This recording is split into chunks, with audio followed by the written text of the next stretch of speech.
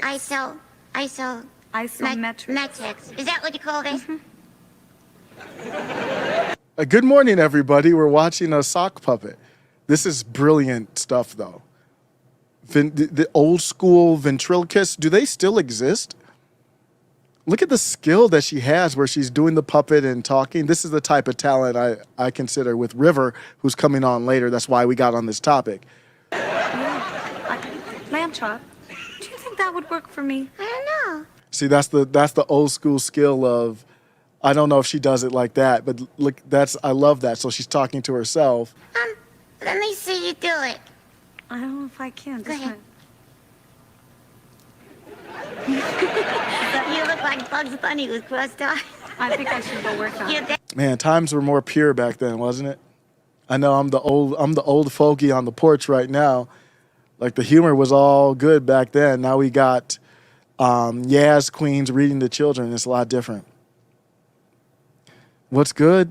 Sherry Lewis. Okay, why don't I remember Sherry Lewis? I remember Lamb Chop. I forget her name. Thank you so much. So I'm not the only old fogey in the chat. I'm going to look at my demographics in the YouTube studio, which I don't care, but I'm going to look at the demographics and see it change to like 60 and older. Because even when I watched Lamb Chop, I think it was syndication. It was all done by then. But talent.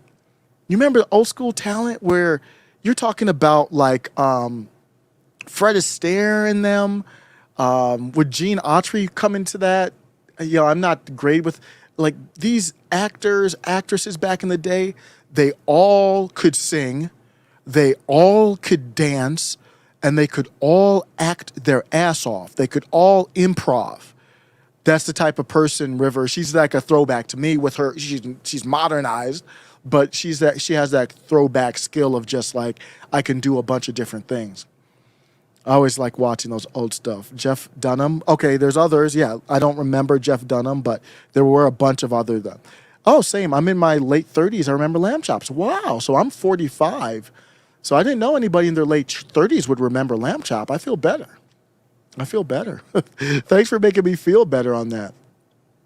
But I was talking about that because we got River coming on. Here's the video. I played it the last time. I'm going to play it again because we've got new people to the channel. I'm messing up this thing here, so bear with me.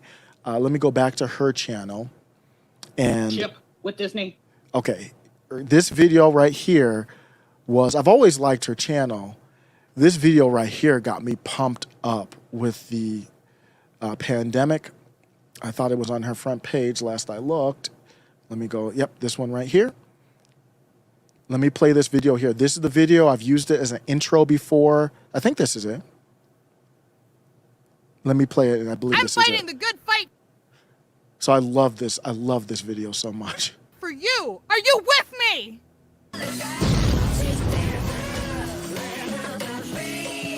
Last week I was on Let's Be Frank's channel, and I made the announcement that my husband and I had decided together that we were going to. So at the time, I didn't know who Let's Be Frank was a year ago. And I've been on, they have a different channel called The Last American Pubcast, which is just amazing. Frank and others.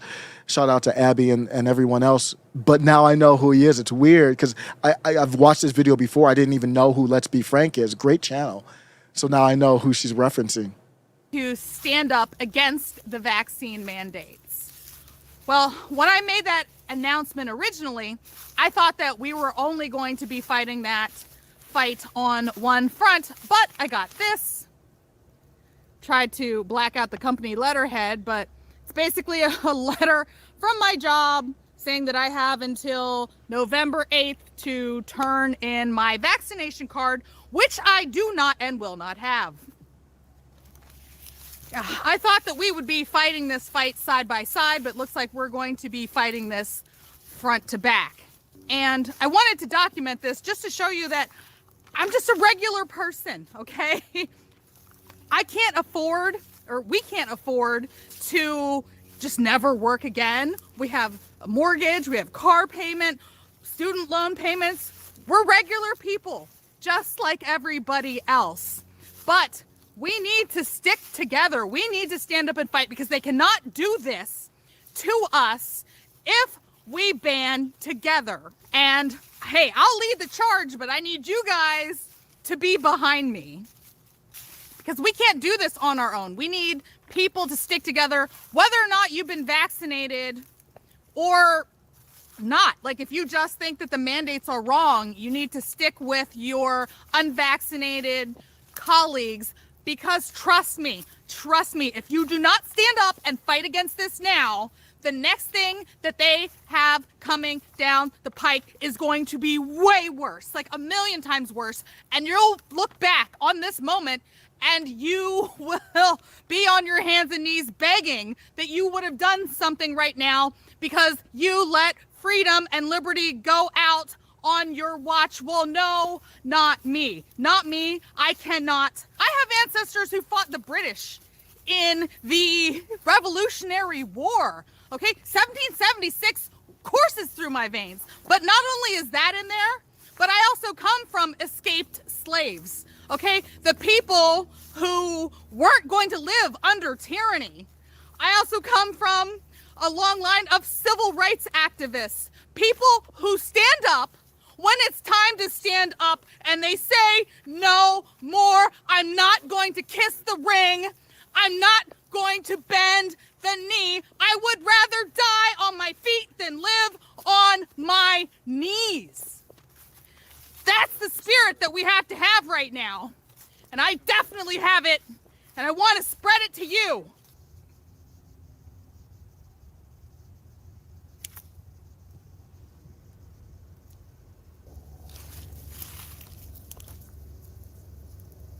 So get with your people at work, okay? Talk to your coworkers, find out where they stand, organize, and push back. Let's go, Brandon!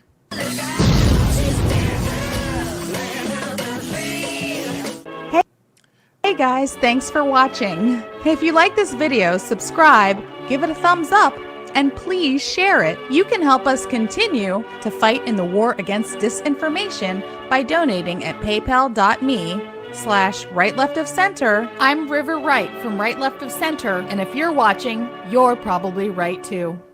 I'm fighting the... It really hurts me to see. We're going to fight through everything, but it really hurts me to see the channel and talent like this be, in my opinion, suppressed, or I can say factually that we don't know if it's suppressed. It's really tough to see that, but I think we're gonna see brighter times ahead. I believe, I really do. As time goes on, I don't know if that's 5 years or what, but I think we are going to be trending in a much better direction. I'm very critical of Elon, but I think there could be some spark there that could change the market. It's very important, I talk about this phrase MAGA communism, and I'm not going to go off a tangent on that. But I just don't want it twisted. When I put those two words together, that means something completely different than communism or MAGA. It's really just a bat signal to say, I'm not your enemy. But don't make any bones about it. I'm a capitalist. And if we stick to free market principles, then we'll have we'll have more of a fair, even playing field. And then you'll see people like River have a better chance to excel in the algorithm. So I can't believe 33 and lamb chops. Wow. I spelled it wrong. I said lamb cops in the chat. Lamb chops. That's dope. That's dope. Let me check in, see what's going on with we are past 10, but I think they're just convening. So let me go ahead and see. I just want to make sure I don't miss any breaking news. And if we need to have that in the background, Charlie Kirk, let me look at the speaker vote first, and then we'll go to Charlie Kirk. Until you have a Speaker of the House, other than needing a quorum, you don't really have a lot of rules of the House of Representatives. There are no rules that govern the House until there is a Speaker, because you vote on the rules package after you vote in the Speaker. So the only thing in the House that you need to get anything done is a majority. So you need 218 to vote for a Speaker. You need 218 to vote to take a break. You need 218, provided that everyone shows up, of course, to vote to do anything. And so that is what these lawmakers are facing now. But he's being disingenuous, though, because that means Congress is still functioning. Anything that Congress needs to do, period. To my knowledge, the Speaker is not in the Constitution. The House makes its own rules. He's right. You need the 218, but that means you can do 218 to vote on a bill. You can, or bring a bill to the floor. You can still do any of the, that's my understanding, so let me not be definitive. I'm not an expert there. But my understanding is, actually, I did a little bit of research on this. Maybe I'll go to this thread here in a second on this topic, because it's a very important topic, because they're trying to act like Congress can't do anything. No, Congress can still do things. They just need the 218. So you need a quorum for that. And also, keep in mind, Diane, as we've been saying repeatedly here, this is not just a majority of all the members of the House, not a majority of all the members who are physically there. You need a majority to become the Speaker, to do anything in the House right now in this period of no rules, just of the members who are voting. So if lawmakers vote present, that changes the calculus depending upon who votes present. If lawmakers just don't show up, that potentially changes the calculus depending upon who are the ones that are not showing up, especially if they're anti-McCarthy votes. Like if a bunch of Democrats decide not to show up, that would be very beneficial for Kevin McCarthy. So House Democrats are under orders to make sure that they show up. House leadership is trying to make sure. He's dropping some seeds here. I talked about this yesterday on the live. I brought up the spreadsheet. So when these talking empty shells, empty suits start talking like that, he wasn't talking any of this before. I've been on live every single day. This has been going on probably for at least 2 to 3 hours. I haven't heard him say that once, and he could have said that the whole time. The reason I bring that up is that my spidey sense start tingling. I think I have that drop. Let me get that real quick. I need it right now. You know what happened? Hopefully it's not too loud. Cover your ears. Spider sense start tingling. That's what's happening right now. Spider sense start tingling. Why haven't you talked about that for the past? And I ended the live yesterday with, I'm like, wait a second. One of these bros didn't show up. I just didn't know it was a Republican who had a doctor's appointment. Oh, okay. Who else? See, what could happen is you could see Democrats make a deal with McCarthy. And the problem that Democrats would have is they have to vote for Hakeem Jeffries because I guess he's black. I'm darker than you, Hakeem. Do I get to have dominance over you? Because you kind of fair-skinned compared to me. But he's black. He's the first black. Like I'm supposed to, what does that mean? Like he was born black, so I'm going to give him a dap or what? I don't understand. My kids are half black, half white. What, do they get half daps?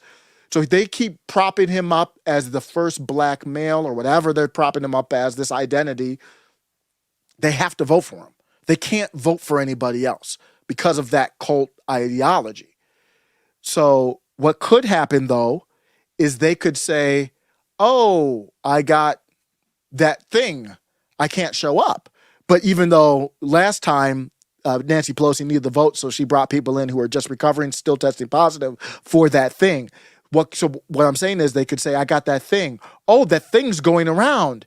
The thing's going around and it got 10 of us. Oops. And now that takes down the total. I'm going to do this one more time because we're doing a different thing. It's Friday. Everybody might not have been in I was kind of messy when I did it too. I didn't explain it well. I've got it better so I can explain it concise. I was getting kind of fatigued too. But let me show you what I'm referring to. Make sure that I'm not talking out of school here. So here we go. All that matters, what he's saying is all that matters is who's voting. So we're looking at the totals compared to who's voting. Okay, okay, great. The only people that matter are people who are there presently voting. So this is an example here. Let's say this is where I think we're right around this right here if everybody's there. We're somewhere around this.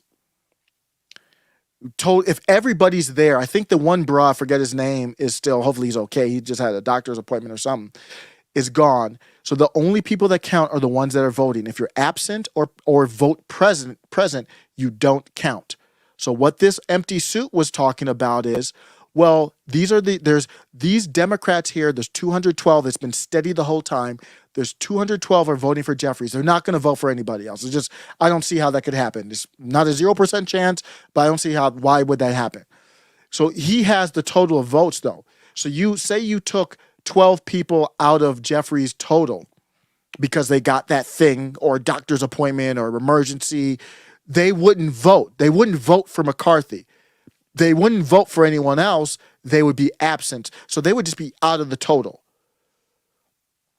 So if you take them out of the total, you need less people for McCarthy to win.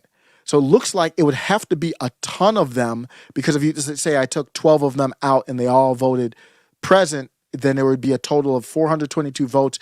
You would only need 212 at that point to win. Kevin McCarthy would still need more votes. So what he would need is to get, and it's very possible he could get, let's say he got 11 people from here, so there's a staunch 10 that's still here, but then others go here. It's a wrap. It's a wrap. McCarthy has the over 50%. That's the game that they're playing. So you would need to get, I mean, this would be a huge thing, but most people aren't paying attention, so they won't realize that it's a scandal. You could just have 12 Dems, and Dems, their fuel, the fuel that runs the Democratic Party, which is the most evil organization, one of the most evil organizations that has ever existed, to my knowledge, in following history. The thing that fuels that organization is ignorance. Most people, you got to go to work, you got to pay bills, you got to you got to spend time with your family. Who cares about the speaker stuff? You got more important things to do. If your business isn't this, then you've got more important business. So you take 12 people, say, I got that thing, I can't come in. And then, oh, we made a deal. McCarthy made concessions with not Matt Gaetz and them, maybe some other fringe people.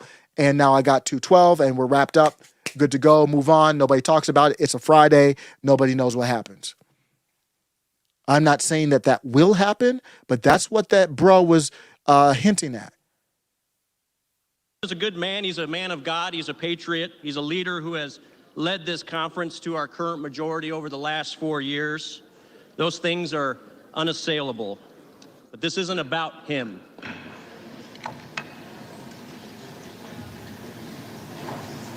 This isn't about Kevin McCarthy. I put no single human being on a pedestal, and certainly not before God and not before the gift that he has blessed us with this grand experiment that we call the United States of America. This isn't about Kevin McCarthy, but the matters before us are of stupendous magnitude. A federal republic such as ours, it's a dynamically unstable one. It's a wobbly top that's just a few mere revolutions away from falling down at any given moment, except for the exertions of men and women who are willing to serve her with pure and selfless intent, just as our founding fathers did, just as Abraham Lincoln and Ronald Reagan did with pure and selfless intent. And as our nation today and over the last 2 years has seen, we are certainly a wobbly top. Today, we have a southern border that is wide open. As a result of that, and as a result of our executive branch policies, today, 200 fellow Americans will die of fentanyl poisoning, and roughly 5,000 illegal immigrants will be victims of human smuggling. Today, our nation's debt is $31 trillion, and that will go up, just in this day alone, by roughly $2.1 billion. Today, we are seeing one of the worst crime spikes in our nation's history. Our law enforcement are direly underfunded, and they are hurting. And on that topic, I want to thank our law enforcement. I want to especially thank the Capitol Hill Police for what they do. We thank them not only for what they've done,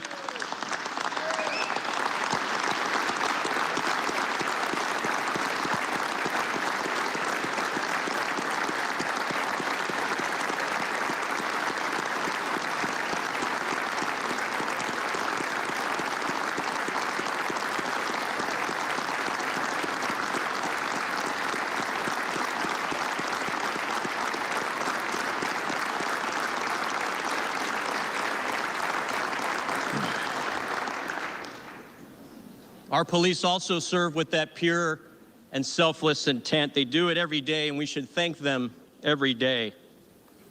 Today, the Chinese Communist Party will orchestrate the theft of another $1 billion of intellectual property from American companies. And the Chinese Communist Party is still today not being held accountable for the deaths of millions of people around this planet, deaths as a result of a genocide within their borders, and deaths as a result of COVID outside them. We are today losing on multiple fronts against China.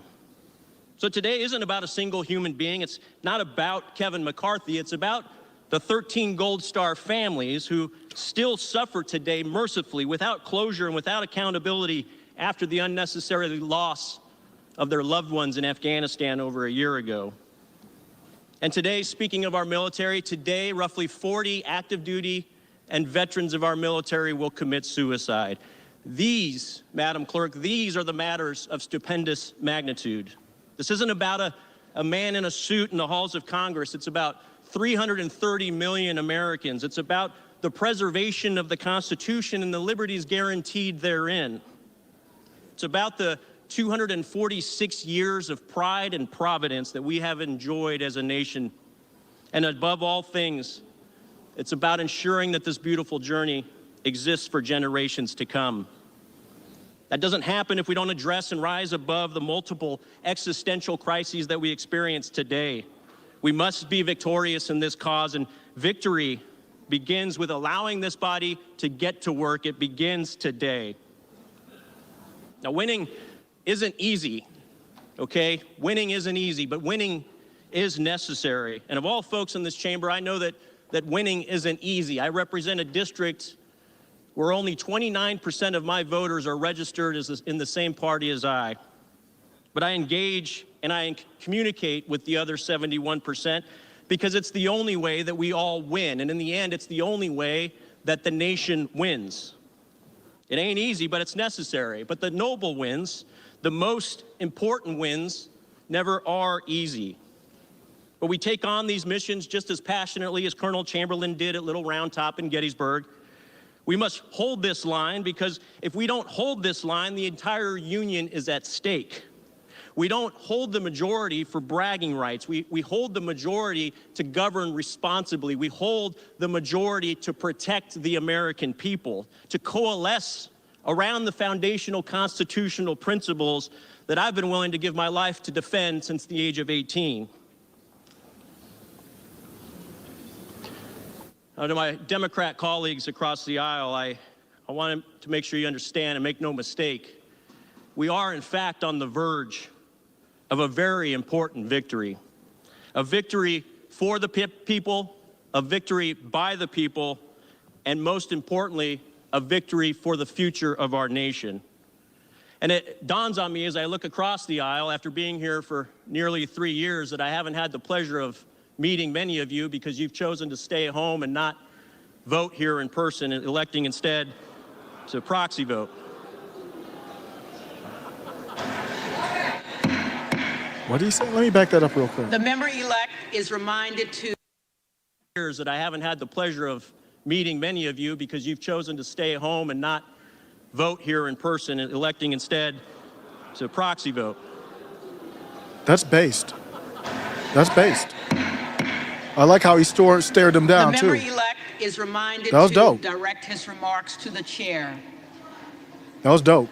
Well, I do see fighters. I see patriots who love this country and want to make things better. I see folks who are willing to do whatever is necessary to ensure that we better serve the nation. I see men and women who are willing to serve her with that pure and selfless intent, even if that service means undergoing the dentistry that we've experienced over the last 4 days and in the wake of the last 20 meetings over the last 2 months. Let me be clear, these are not concessions to the rules. These are critical evolution of the rules for the good of the nation. And I'm proud that we as a party have decided and been willing to extend the time aperture so that we can get to a solution, a product of compromise, but also a product that will fix the ills induced by the Democrat majority over the last 4 years. And this product will hopefully end the multifaceted legacy of reckless and toxic behavior in the swamp. And so this isn't about Kevin McCarthy. It's not about the 434 members in this chamber. It's about the 330 million Americans across this beautiful land, and it's about our nation's future. The person who will lead us on that journey will be Kevin McCarthy. He has earned this position, and I have the honor of nominating him at the direction of the Republican Conference as the Speaker of the House of the 118th Congress. God bless the United States.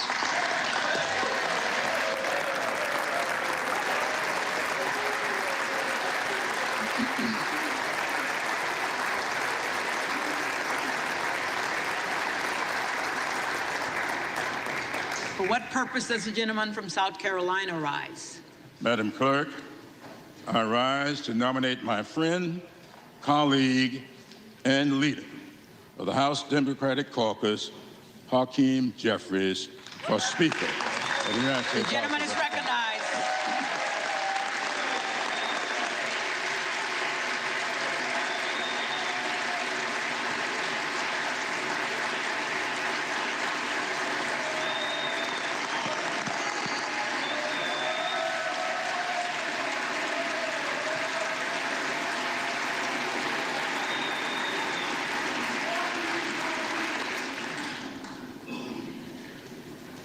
Madam Clerk, I want to begin by thanking you for your contribution to maintaining the dignity and honor of this august body. The eyes of the country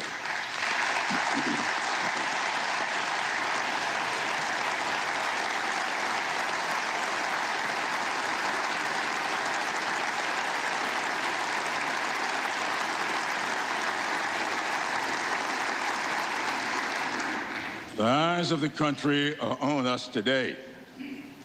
Let us consider what they will remember. I often refer to this hall as America's classroom. The proceedings we undertake in this body and our actions should serve as lessons for those who may be watching and are listening. Hopefully, that which they see and hear will help them gain understanding and appreciation for the greatness of America and the goodness of the American people. This body has a unique role in this government. What we do and how we do it will determine whether our pursuit toward a more perfect union can continue in earnest. No day in recent history underscores the importance of that pursuit more than January 6, 2021. Exactly 2 years ago today, our resolve was tested when the violent mob of insurrectionists attacked our Capitol, threatened the integrity of this democracy, and undermined our Constitution. The greatness of this country and the resiliency of our democracy were put at peril. But we survived. The preamble of the Constitution explains that the document was established in part to secure the blessings of liberty, not just for ourselves, but also to posterity. In this body, we are tasked with protecting our nation's hard-earned principles of liberty, justice, and freedom for all. Every 2 years, the American people evaluate our stewardship and render a verdict. Last November, they invested their time and resources going to the polls and casting their votes. They expect and should get a just return on their investments. For many, maybe most Americans, this is the only investment they will ever make to help preserve the greatness of this country. For the first time in over 200 years, after 11 rounds of voting, we are unable to organize and begin to work on behalf of those who elected us to serve. Democrats are offering a candidate for Speaker, Hakeem Jeffries, who's not just prepared to lead, but committed to preserving this democracy and enhancing this august body. Madam Clerk, there is some dispute among historians as to whether Alexis de Tocqueville said this, but I consider it to be true regardless. De Tocqueville is credited in some quarters with having said, "America is great because she is good.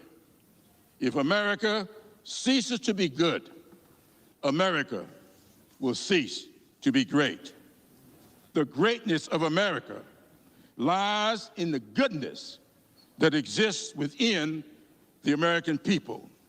Today, the greatness of our nation hangs in the balance because the goodness of the American people is at stake.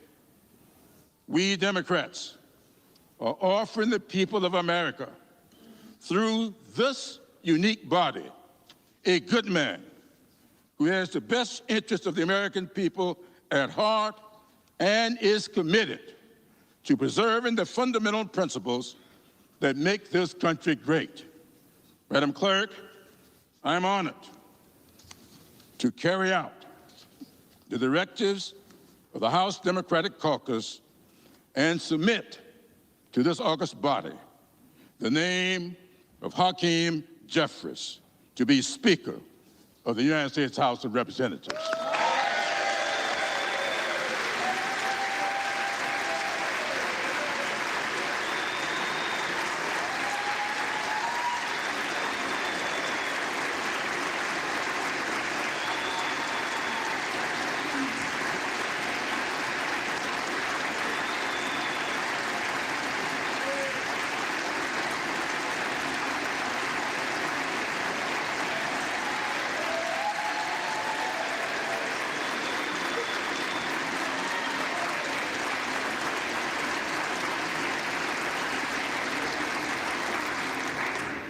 For what purpose does the gentleman from Florida rise? To submit a name for nomination for the position of Speaker of the House. The gentleman is recognized. Thank you, Madam Speaker. My colleague from California, Mr. Garcia, knows the incredibly high regard I hold him in. He is a patriot. I deeply, deeply admire him, but I must take some exception with some of the comments he made in his nomination of Mr. McCarthy. First, he said that Mr. McCarthy has earned the position. You only earn the position of Speaker of the House if you can get the votes.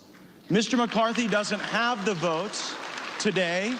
He will not have the votes tomorrow, and he will not have the votes next week, next month, next year. And so one must wonder, Madam Clerk, is this an exercise in vanity for someone who has done the math, taken the counts, and is putting this institution through something that absolutely is avoidable? My colleague, Mr. Garcia, did not say this, but many of my other Republican colleagues have. They believe that Mr. McCarthy has earned the position of Speaker of the House because he raised $500 million to get Republicans elected. Going to bring anyone of someone's name. The gentleman's not recognized. The gentleman is not recognized. Members are reminded not to engage in personalities against other members of the House. Members are reminded not to engage in personalities against other members of the House. Several believe that one earns the position of Speaker by raising enormous sums of money, and there is no doubt that the individual that was nominated by Mr. Garcia is the LeBron James of special interest fundraising in this town. There is nobody better, but I would suggest that there are qualifications for Speaker that are far more important. There are attributes that are far more important. Jim Jordan has those, and I am submitting his name for nomination at this time. I heard my colleague from California, Mr. Garcia, say that we seek pure, selfless intent, and I could not agree more with that assessment. Mr. Jordan, indeed, is reflective of pure, selfless intent. I don't know that the same can be said for the Republican alternative. Let's start with purity. Many of you have seen the reports that there are negotiations to determine whether or not on this side of the aisle there can be a deal, a meeting of the minds, a grand bargain that would allow us to proceed with the speakership. And I want all of my colleagues to know, regardless of your perspective on me, how impure some of those negotiations have gone. And I want the country to know. The principal goal of the people who are objecting to Mr. McCarthy on the Republican side is that we don't believe the rules of this place unlock the potential of all of the members to be able to cast votes on individual bills and to offer amendments on appropriations acts. And we're also concerned about spending that has ballooned our debt and borrowed against the future generations of American citizens. And Mr. McCarthy said, well, goodness, to the objectors, a lot of you want to be on the Oversight and Judiciary Committee, and you never submit your names to be on the Rules Committee or the Appropriations Committee. And so, gosh, if you'll get a list of folks who are willing to come early on fly-in days for rules, and folks who are willing to take on the extra burden of our appropriators who work so hard, then I'll certainly work to do that. And so we endeavored in good faith, in pure good faith, to create that list. And then what did Mr. McCarthy do? He went out to the media and came to other members of the conference and said, see, they just want jobs for themselves. That is not pure. Selflessness. Selflessness is not selling shares of yourself to the lobby corps and then doing their bidding at the expense of the American people. But there certainly is intent. And it's an intent driven almost exclusively by personal ambition, and that ambition is paralyzing the House now. Madam Clerk, at this time, there is great trust in Mr. Jordan, and that's why I am nominating him, and there is insufficient trust in Kevin McCarthy. There are some who have been objecting to Mr. McCarthy who are working on perhaps changes to the rules, changes to circumstance that would convert the speakership from the great, awesome, powerful position it is now to more of a ceremonial position, almost akin to the Speaker in the British House of Commons. I referred to it previously as a straitjacket that some of us were trying to construct with better rules and better personnel because we do not trust Mr. McCarthy with power, because we know who he will use it for, and we are concerned it will not be for the American people. We trust Jim Jordan. I nominate him, and I'm going to vote for him.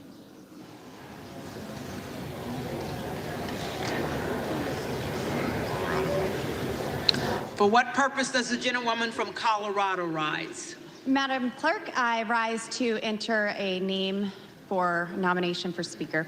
The gentlewoman is recognized.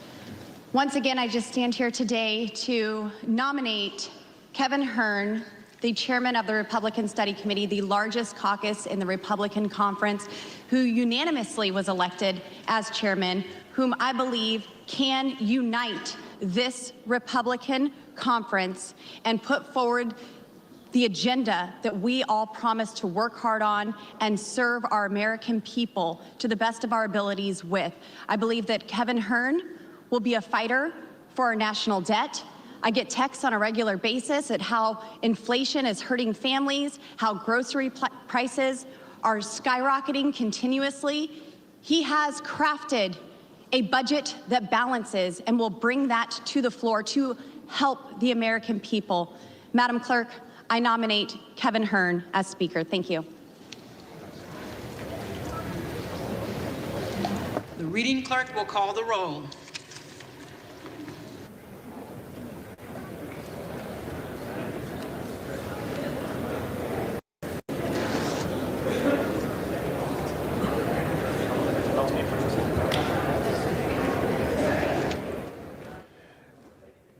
What we saw there was the most stunning speech of the whole process.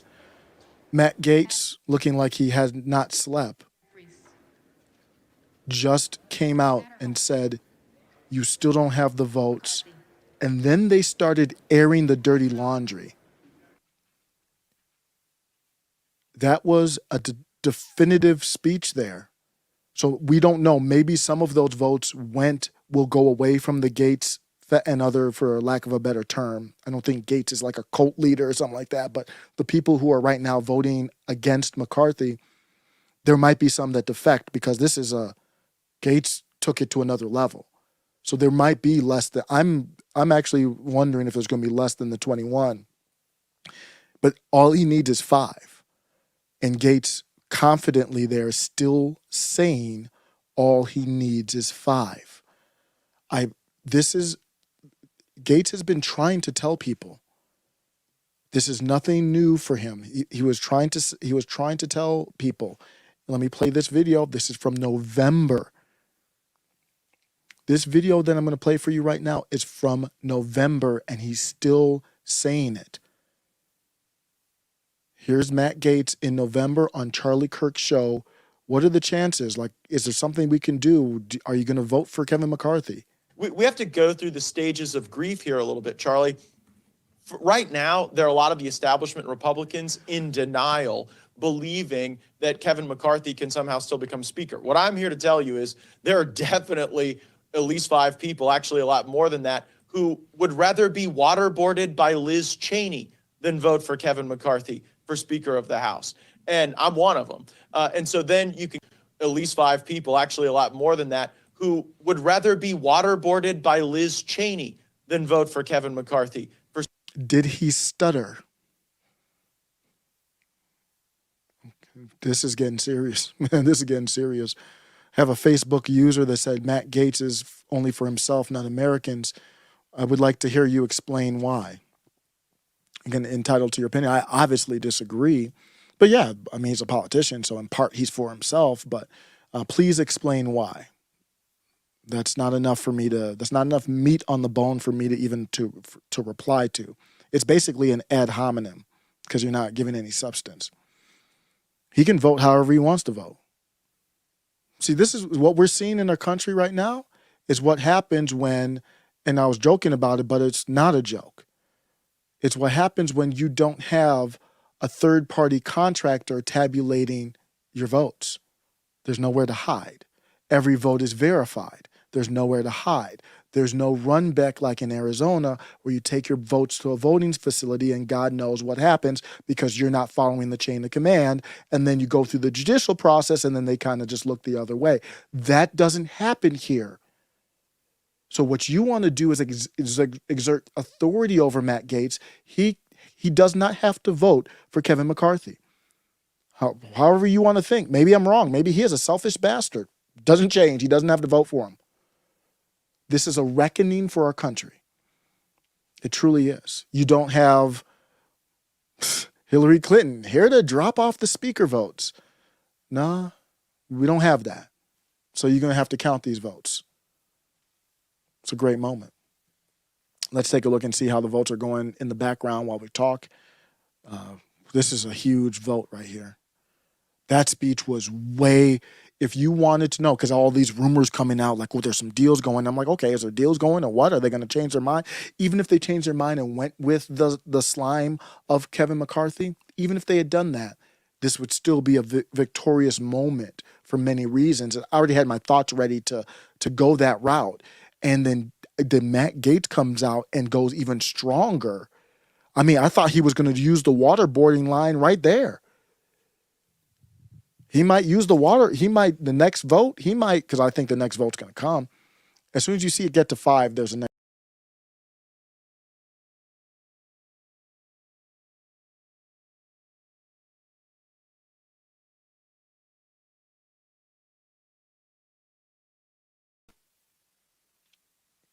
I'm an embarrassment.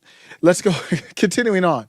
The next, I'm going to play it off like nothing happened. Continuing on. The next vote, I'm going back in my browser to go back to the YouTube.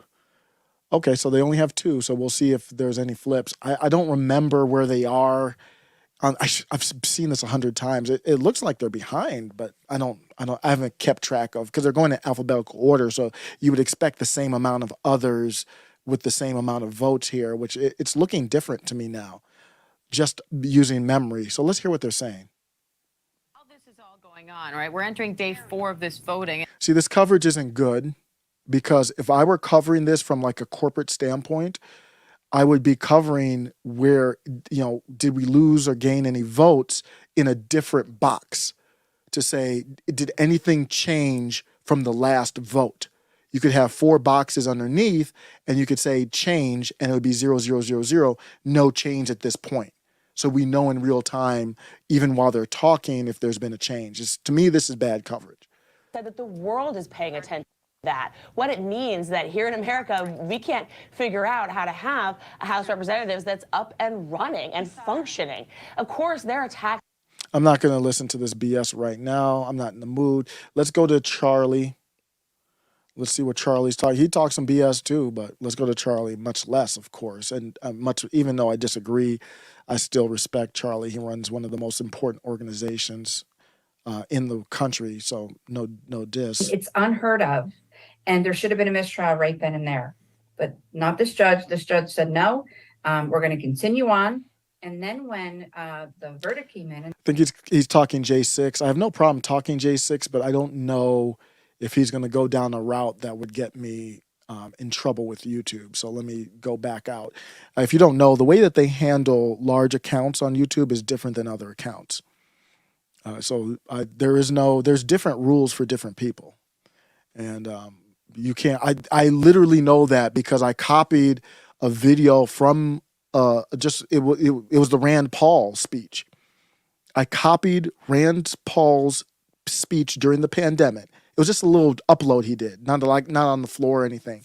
I copied the speech and put it on the channel. As soon as I uploaded, I got a strike. Not even just like a take. Sometimes they take it down, don't do anything. I got a strike. That video is still up on Charlie Kirk's channel and many other channels. The rules are clearly different. Let's see what's going on. Their own Congress up and running and going. And so, of course, it matters. And of course, with every passing day, it matters for taxpayers, Diane. It sure does. And let's listen in on the vote for a little bit. Man, who was that? What was that? Oh, who was that? Guys, give us some context. Cohen. What was that? Jeffries. I think their coverage is just awful. Collins. You got to have producers in the booth that know who all these people are, and that was weird. McCarthy. So they're tallying in the background. Jeffries. While they're in the background, I'm going to let this play. While this is playing, I'm going to look for the House Rules comment. Oh, Jessica Mai, what's up? Coming in on my quick work break to listen, show, support, and like. Thank you, Jessica Mai.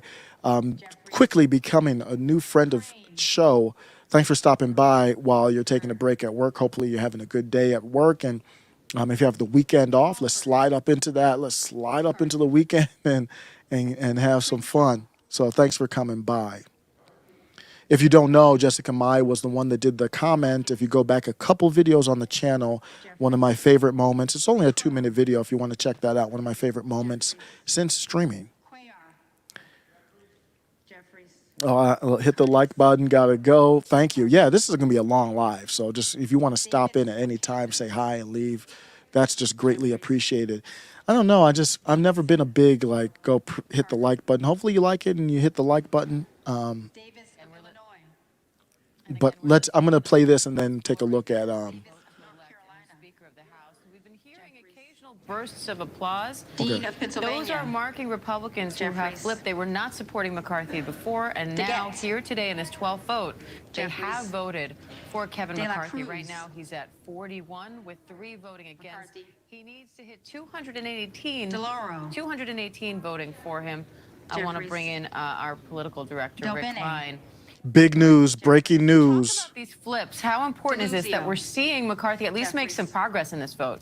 This is the first movement that we have seen through all 12 votes that we've seen so far, extremely significant. You see that number of other votes creeping up, and as we've mentioned, the magic number even down by 1 today, which takes the McCarthy vote away.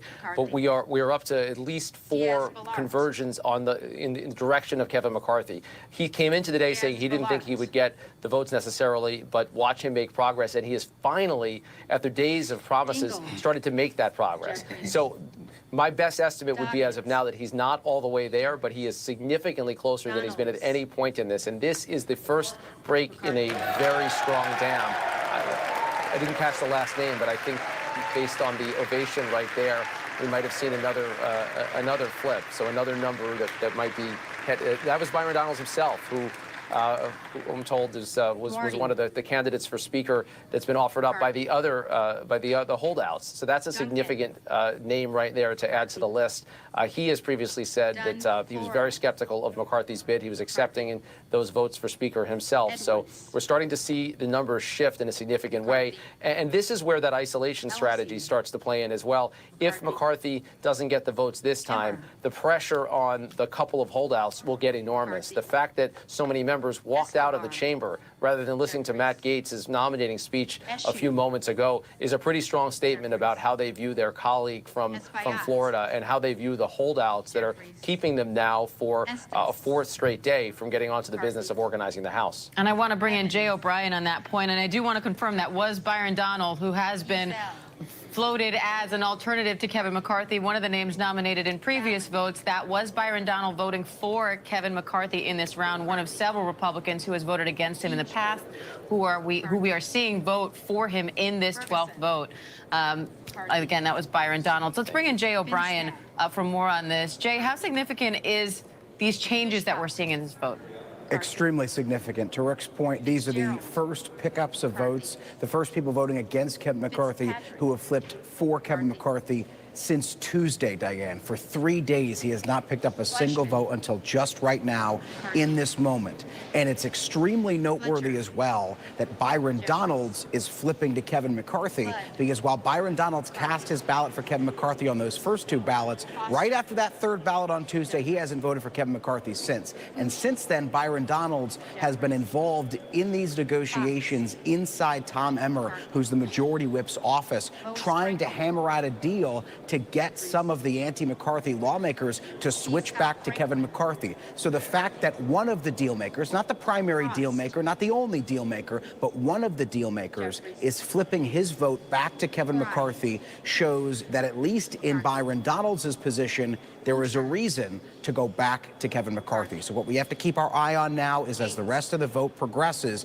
how many of those anti-McCarthy flip back, and particularly how many of those who have been in there hammering out this deal, Chip Roy is a good example, flip back to Kevin McCarthy and say that there is enough on the table from the McCarthy crowd to pick up their support. That is a key thing to watch, but this is shaping up to be a very significant vote for Kevin McCarthy. When he walked into the House today, he promised Rachel Scott and other reporters that he would shock them. He promised that he would be picking up votes. He said that directly to Rachel. Rachel recounted that to you, and he is picking up votes, Diane. It does look that way. He is up to 4 votes against him, however, and that's the most he can afford. So, of course, we're keeping a close eye on that. I want to bring in our ABC News contributor, Sarah Isgur, a former Trump administration official, along with former Democratic Congressman Kathleen Rice, for a little bit more color on this. Sarah, what do you think? Kevin McCarthy has been promising progress all along. We haven't seen it until this vote. Now here we are in the 12th vote. It looks like he has picked up quite a few.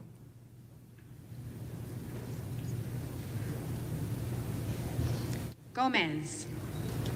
Sarah, looks like you might be muted. It's not just me. Apologies. Yes. Kevin McCarthy isn't going to become Speaker on this vote, but I do think that we're seeing that Chip Roy caucus that was really about procedural differences. They want to go back to having individual members and small groups of congressmen be able to propose amendments, bring legislation to the floor of the House. Things that actually the Progressive Caucus, the Squad, AOC, these were changes they were pressuring Pelosi to make, but were unable to do so. We're going to see how big that caucus is right now.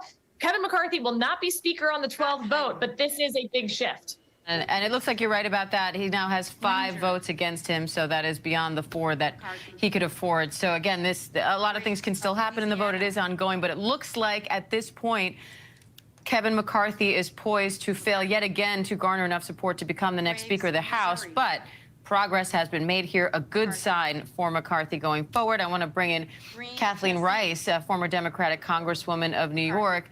Kathleen, what's your take on this?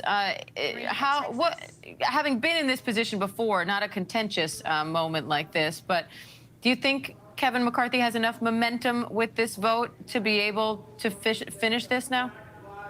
Well, let's see how many people actually come over to his side who were voting against him in the previous rounds. But this is what he promised would happen today, that the American people were going to see progress. And that's what we're seeing. Remember, that also plays a role in the math. Let me make sure I'm not on mute. Remember, that also plays a role in the math on if Democrats just say, I'm sick, I got my flat tire, whatever the case is, late at lunch, whatever the excuse they make, if they don't vote, you take that total from Jeffries, and if he can convert enough people as well, then McCarthy would be Speaker. So what this does show is if McCarthy can get a good amount of people to convert over, then he can go to the Democrats and say, if you do your sick leave or whatever you do, then I'll win and we can go home or whatever. That's the big news to me, because it looks like those 5 are solid. Now he's up to 6 detractors. So this isn't a race. You know, these analysts are.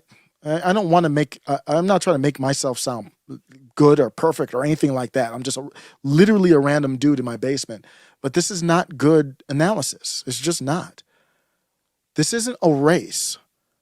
It's not like, oh, you've got to get to 218. So he's still not there. So you can make an argument that he's closer, but if the 5 are saying I'd rather be waterboarded than Liz Cheney, then he's not closer. I mean, we'll see what happens, though. Let me play the coverage. It looks like we're close to 1 Eastern, about 10 minutes. I should expect River from right left of center to come on. Looking forward to that. We'll break away. We'll have the coverage here in the chat. Let us know. We'll probably dabble in and out of it.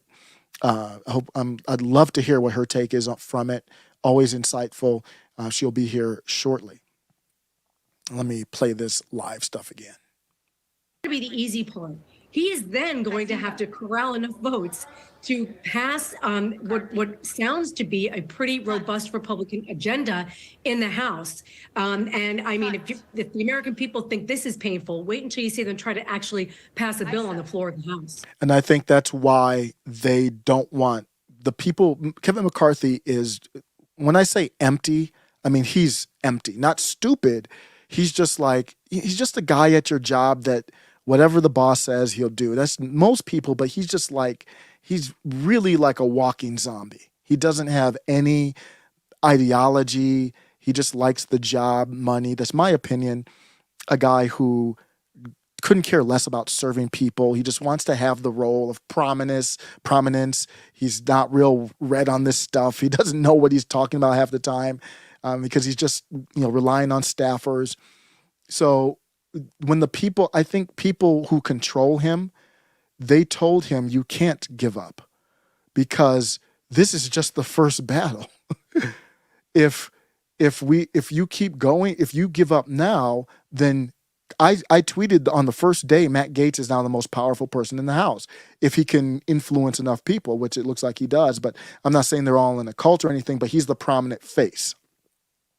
So they're worried about. That's why they passed the omnibus. They had to pass the omnibus. They can't even pick speaker now. The omnibus wouldn't have passed. It wouldn't have happened. So there was no doubt in their mind they're going to pass that 1.7 trillion. What do you think is going to happen in September? That 1.7 trillion goes up until September, then they're going to have to debate a new one. They've got problems ahead, obviously. So they're telling Kevin, you can't. I know you want to. Go out there on the floor, Kev. Smile. Put on the fake smile.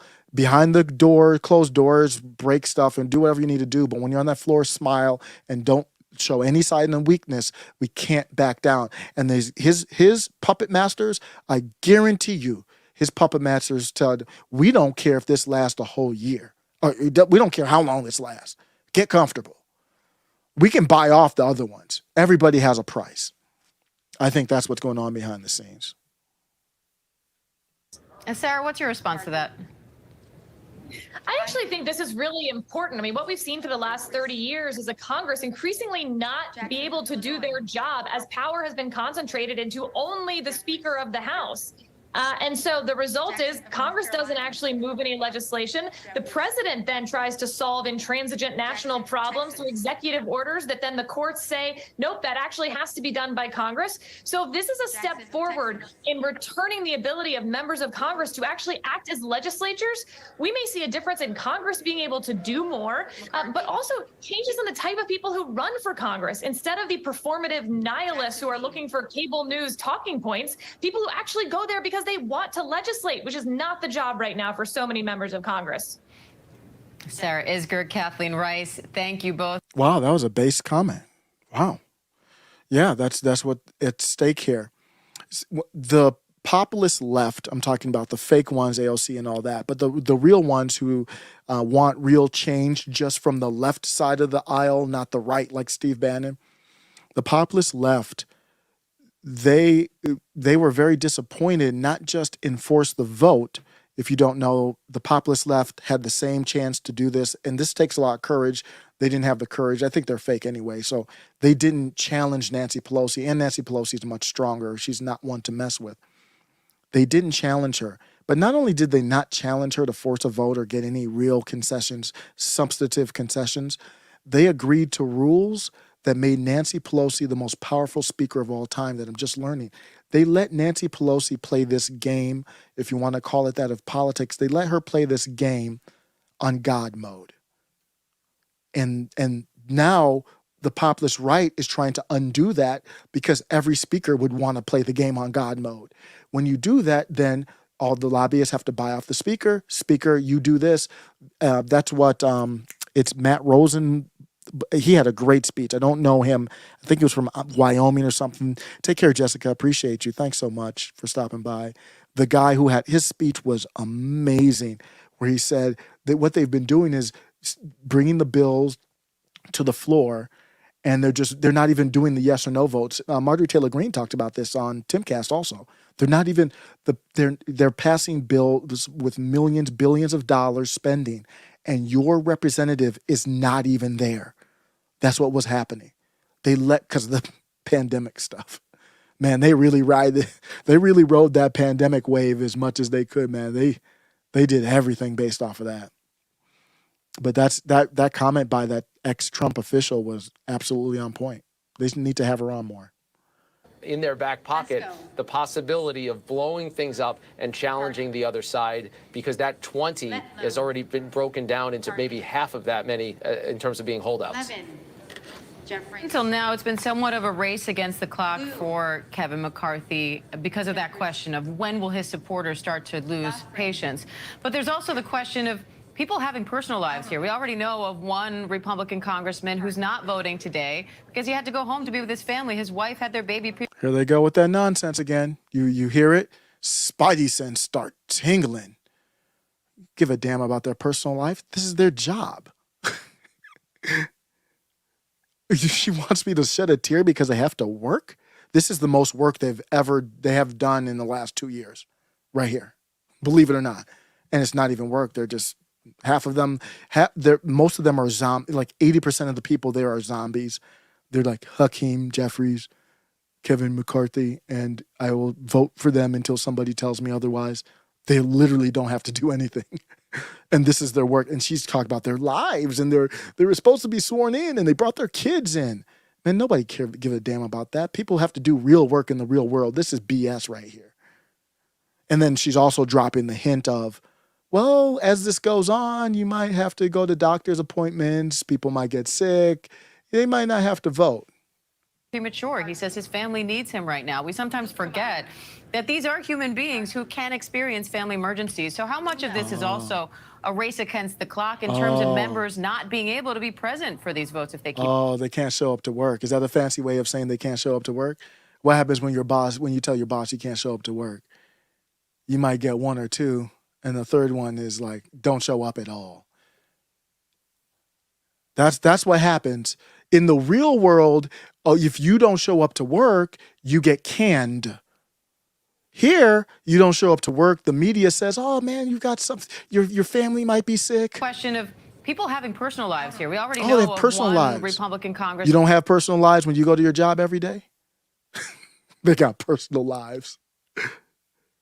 who's not voting today because he had to go home to be with his family. His wife had their baby premature. He says his family needs him right now. We sometimes forget that these are human beings who can't. That doesn't happen to real workers every day. I mean, so the workers that got laid off, Amazon laid off 17,000 people. They said 10,000. They knew it was going to be more. Almost double the amount they said. Some of them laid off. I'm sure there's people who have wives with premature babies. It ain't nothing new. It's not that I don't have any sympathy for that, but this is their job. They can quit. They can resign. They don't need to have this level of responsibility if they can't live up to the level that you would hold me to if I worked for you. I heard a beep there. Is River on here? River, like, what the hell am I getting into? River! Let's just stop right there. Let's see, do a mic check. Friend of show. Hey. Sorry, yes! Let me introduce the talented River. You won't believe it. We were talking about Lamb Chop, the puppet, earlier today. This is River, one of the most talented YouTubers that I follow, entertaining, passionate. River, from right, left of center, how are you feeling? I am feeling really well. Thank you for having me on. I'm just hoping my dogs won't be a problem. I got the same issue. It's all good. They can come on. They can come on camera if they need to. Okay. How you been? It's been like, I think it's been over a year. So I apologize for not reaching out. I want to talk with you way more frequently than that. How's everything going just in general? Oh, everything is good. I hope you enjoyed your holiday season. Yes. Yeah, a lot of people have New Year's resolutions, but I actually have a New Year's revelation, and I've decided to come out on your channel. So for as long as I can remember, I have always wanted to be a grumpy old man. Because then, I could do anything that I wanted. I could say anything I wanted. I could make whatever jokes that I wanted. And this year, I'm finally doing it. I'm trans jokester. I love it. I love it. So you can do, how when people get old, man, they say whatever the hell they want to say. Yes. Yes. And I celebrated this by going out to the hood and rolling down my window. And you can tell I'm old because when I roll down the window, it's like this, not like this, but like this. And I yelled out at a kid. I said, "Pull your pants up, son." And he pulled them up and he said, "Yes, ma'am." And I said, "Were you some kind of bigot?" And I drove off. I love it. It's going to give you more liberty. You're going to be able to be that person on what was the movie with Clint Eastwood? Wasn't he that dude, the old man on the porch? I love that movie. Yes, that's one of my favorite movies. Gran Torino. Oh yeah, I think that's it. I'm not a big movie person. Oh yeah, that's. So you got the Applejack and everything, huh? You got to get like a little. Don't you have to get one of those swinging benches too, or what do they sit on? Like if you go in the hood. I got a rocking chair. Okay, yeah. But you know what? I never really lived in the hood, but I knew people who did. We actually liked the old people because they would be out there and they'd be the ones that would secretly call the cops or something. Like if someone was popping up, you know what I mean? You knew who was like watching the neighborhood. They were like the neighborhood watch. So you could be the jokester, you could be the neighborhood watch. Yes, yeah, I could. I did live in the hood. I lived in the hood until 7th grade. Okay, so you know how it is. You know way better than I do. Right, but sort of, because even though when I lived in the hood, I still went to a private school. So it was like sort of hood, sort of middle class experience there. But that is interesting because that gives you a perspective that not many people have. yeah, it was weird. It was kind of like I was the rich kid in the hood. Both my parents had master's degrees, but we lived in the hood because they were doing a real estate business. So we lived, my dad was flipping houses and stuff like that. And we would live in some of the houses that he was working on. So yeah, but there were a lot of kids I wasn't allowed to play with. I didn't know their names, but really, aside from our house getting broken into, a lot. It was almost like I wasn't even there, but I was there. Oh my goodness! So your parents were like, "Stay away from them babies, kids," huh? Yeah, but yeah, they would come over and like break our toys. We were the only kids with a swing set. Like there was no playground, and everyone, you look outside and like, Mom, somebody's breaking our stuff out there. Oh my goodness! Yeah, I never lived in the hood. I know my brother did, but you know what he had? He had a pit. I'm scared to this day of this pit that he had. And I think he told me a story, like people are trying to roll up on the crib. You could kind of hear him outside. Mm-hmm. That dog got to barking. Boom, they were out of there. Because even if you have a piece or whatever, you don't want those problems with a pit. No, you don't. Unfortunately, I moved back to the hood. Oh, did you really? Yeah. So in 7th grade, my parents, they made enough money to where they got a house in the suburbs. But then I'd say in college and then post-college, I lived in the hood again to save money so I could live in this nice house that I live in now. That's what I'm talking about, man. That's smart planning. So before we go to, there's stuff going on. I just want to get your perspective. Have you been following this whole speaker situation that's going on? What do you think about it? Oh, yes, I have. I love it. And I get upset when I see things like that are saying that they're saying that, oh, Republicans should be embarrassed and, oh, this is a disgrace. And I'm like, no, this is democracy in motion. I am so happy that people are standing up and that people are seeing, or the regular public is now able to see like who the swamp rats are, who's really fighting for you. And I don't know if they'll be able to trust McCarthy, even if he does, promise and he makes more concessions. How trustworthy is he? I trust him about as far as I can throw him.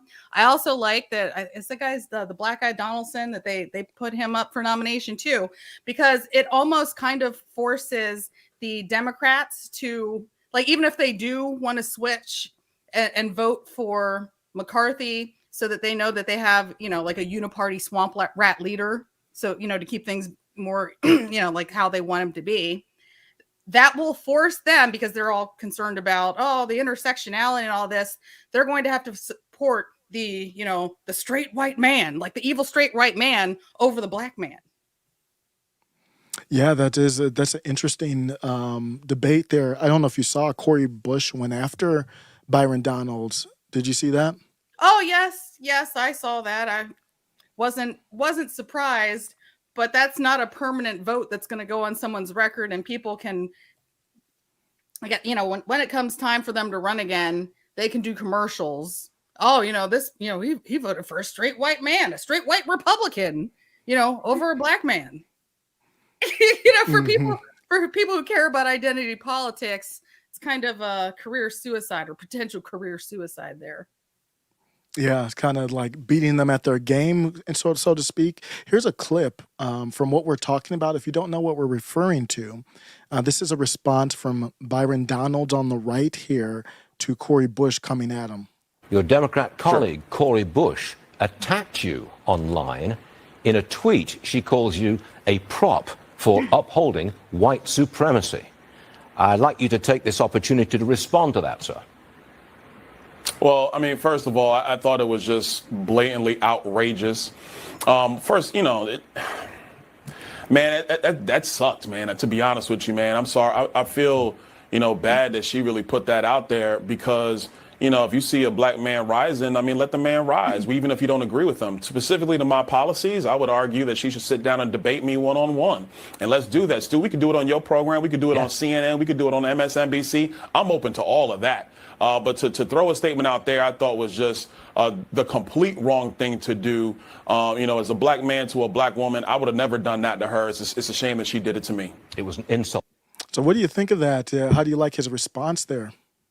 Oh, I mean, he kept it classy. I think I probably couldn't have done a better job than he did with that explanation. I think it was perfect. But have you had any pushback on the show? Have you been able to talk to anybody who supports McCarthy? That's why I'm on Twitter a lot, way too much, but that's why I'm on Twitter. That's where I get the pushback.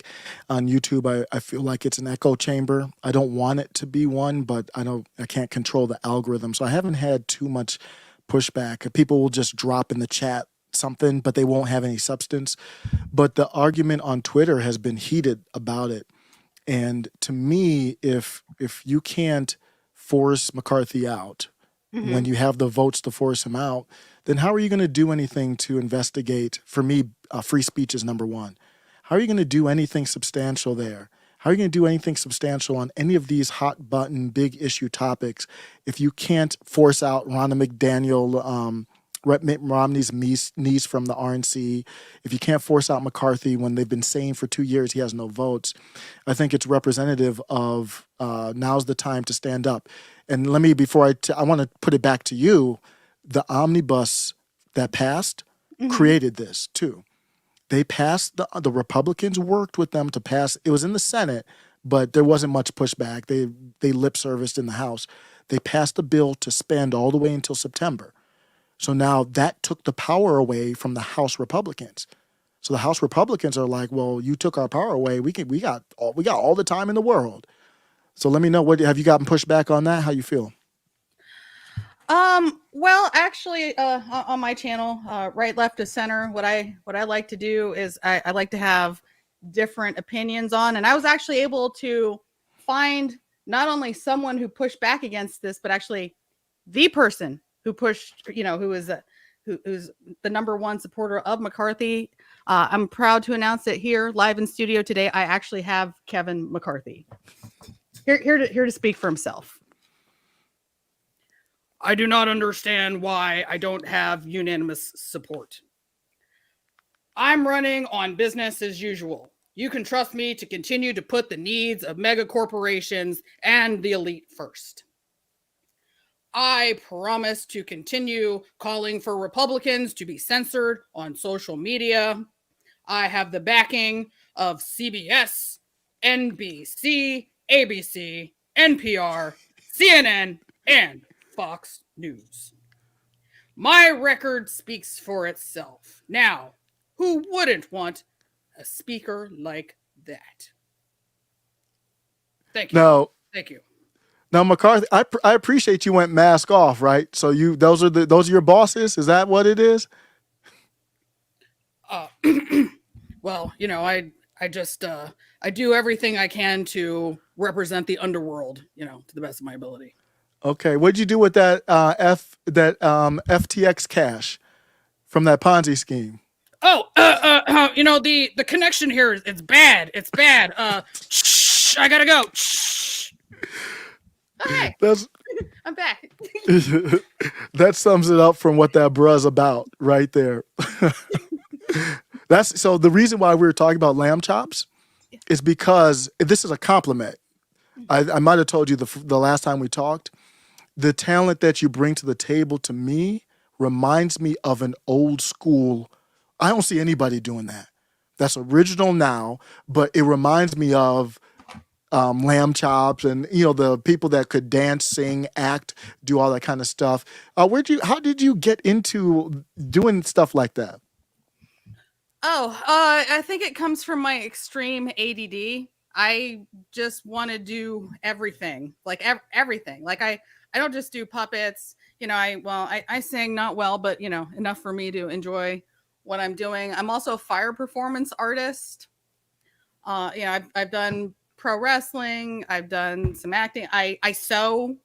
I don't know, just everything. Like I want to experience all of life, and I want to try and do everything. So wait, come again. Wait, what did you say? Did you say you did pro wrestling? Yes. yes, for a number of years. Now, is this like fake wrestling? Yeah. Okay. It's not it's not the collegiate wrestling. Okay. But that's still dangerous stuff though. Like, was that local like stuff you did? Yeah, some local Okay. and some national. Yeah, I've been power bombed through a table and all that. I don't recommend it, but you know, I'm still alive.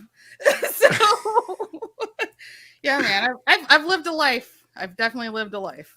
That's crazy. Now, what was your wrestling name?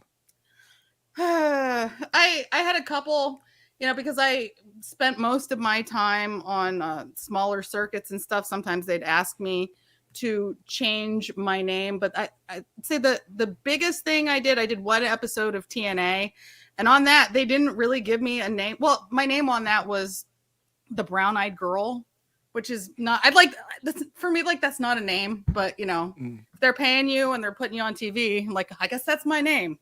So that's the biggest name I had. But That's dope. Now, is there any video out there of you? Like, when how long ago was that? oh, that would have been when it first came out. So that was Wow. a good number of years. There used to be a video of it on YouTube. Okay. But We don't have to pull it out. I'm just okay, good. Yeah, no, I'm not gonna bear. We didn't talk about that before. Now I won't you do you like that. But I think part of the reason why you resonate with me like that is because I had an upbringing. We weren't in the hood. We weren't in any rich area either.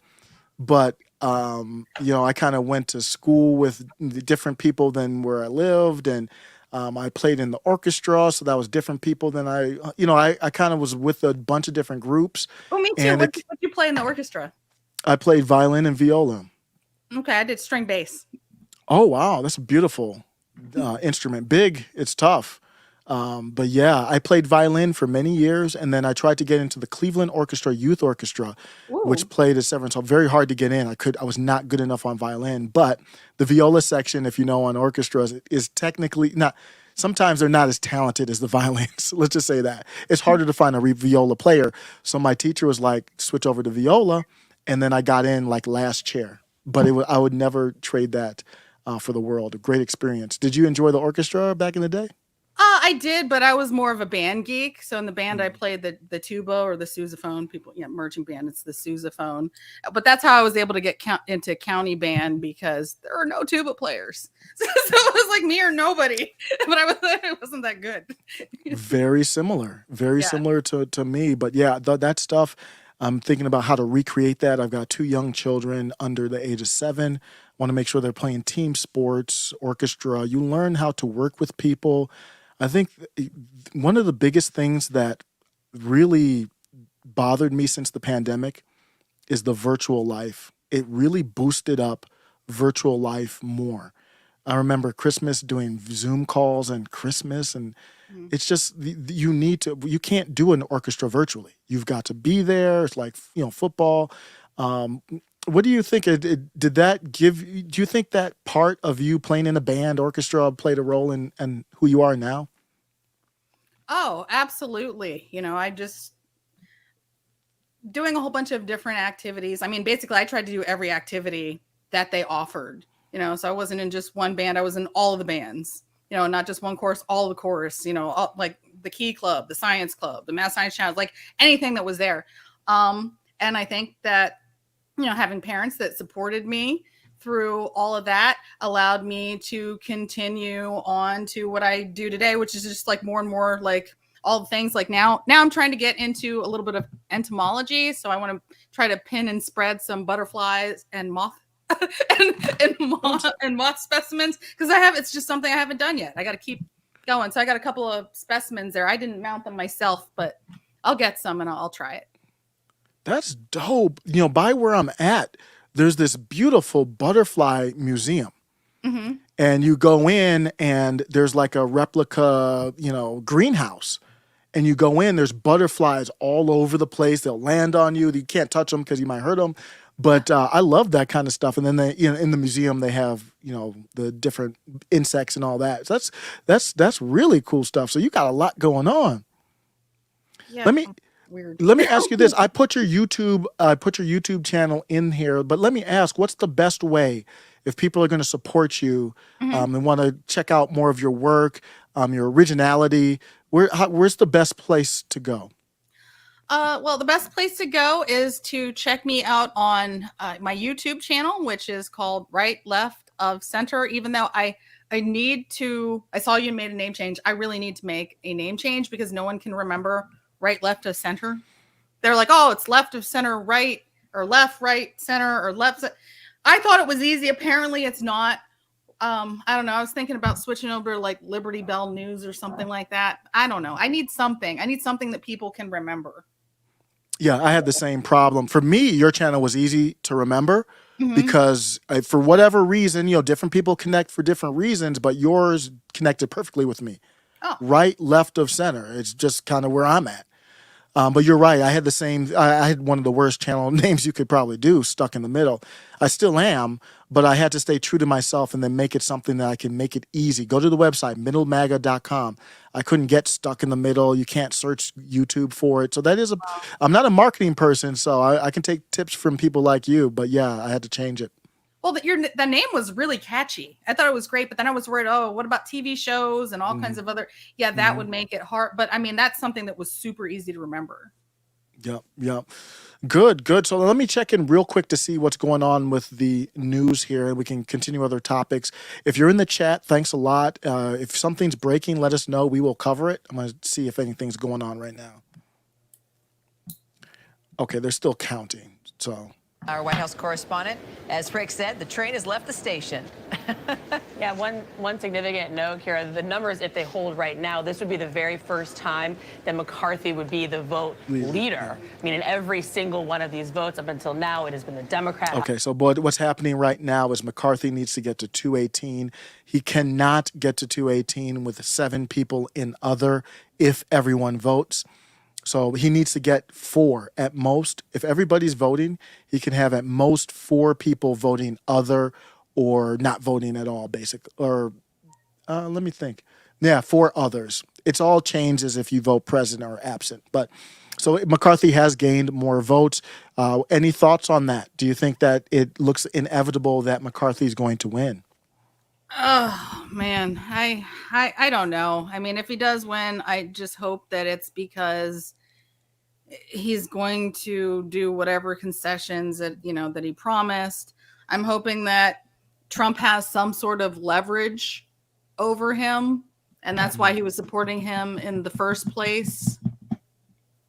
I don't know. It's really hard when you don't know, like it's not like I'm there and I know what's going on and the deals that are being made behind closed doors. At this point, all I can do is just cross my fingers and hope. But I would say if I ever did run and I was down there in Congress, I would not move.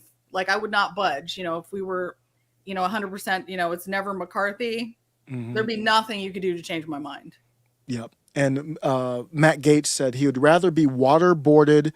He said he and the 5 would rather be waterboarded by Liz Cheney than vote for Kevin McCarthy.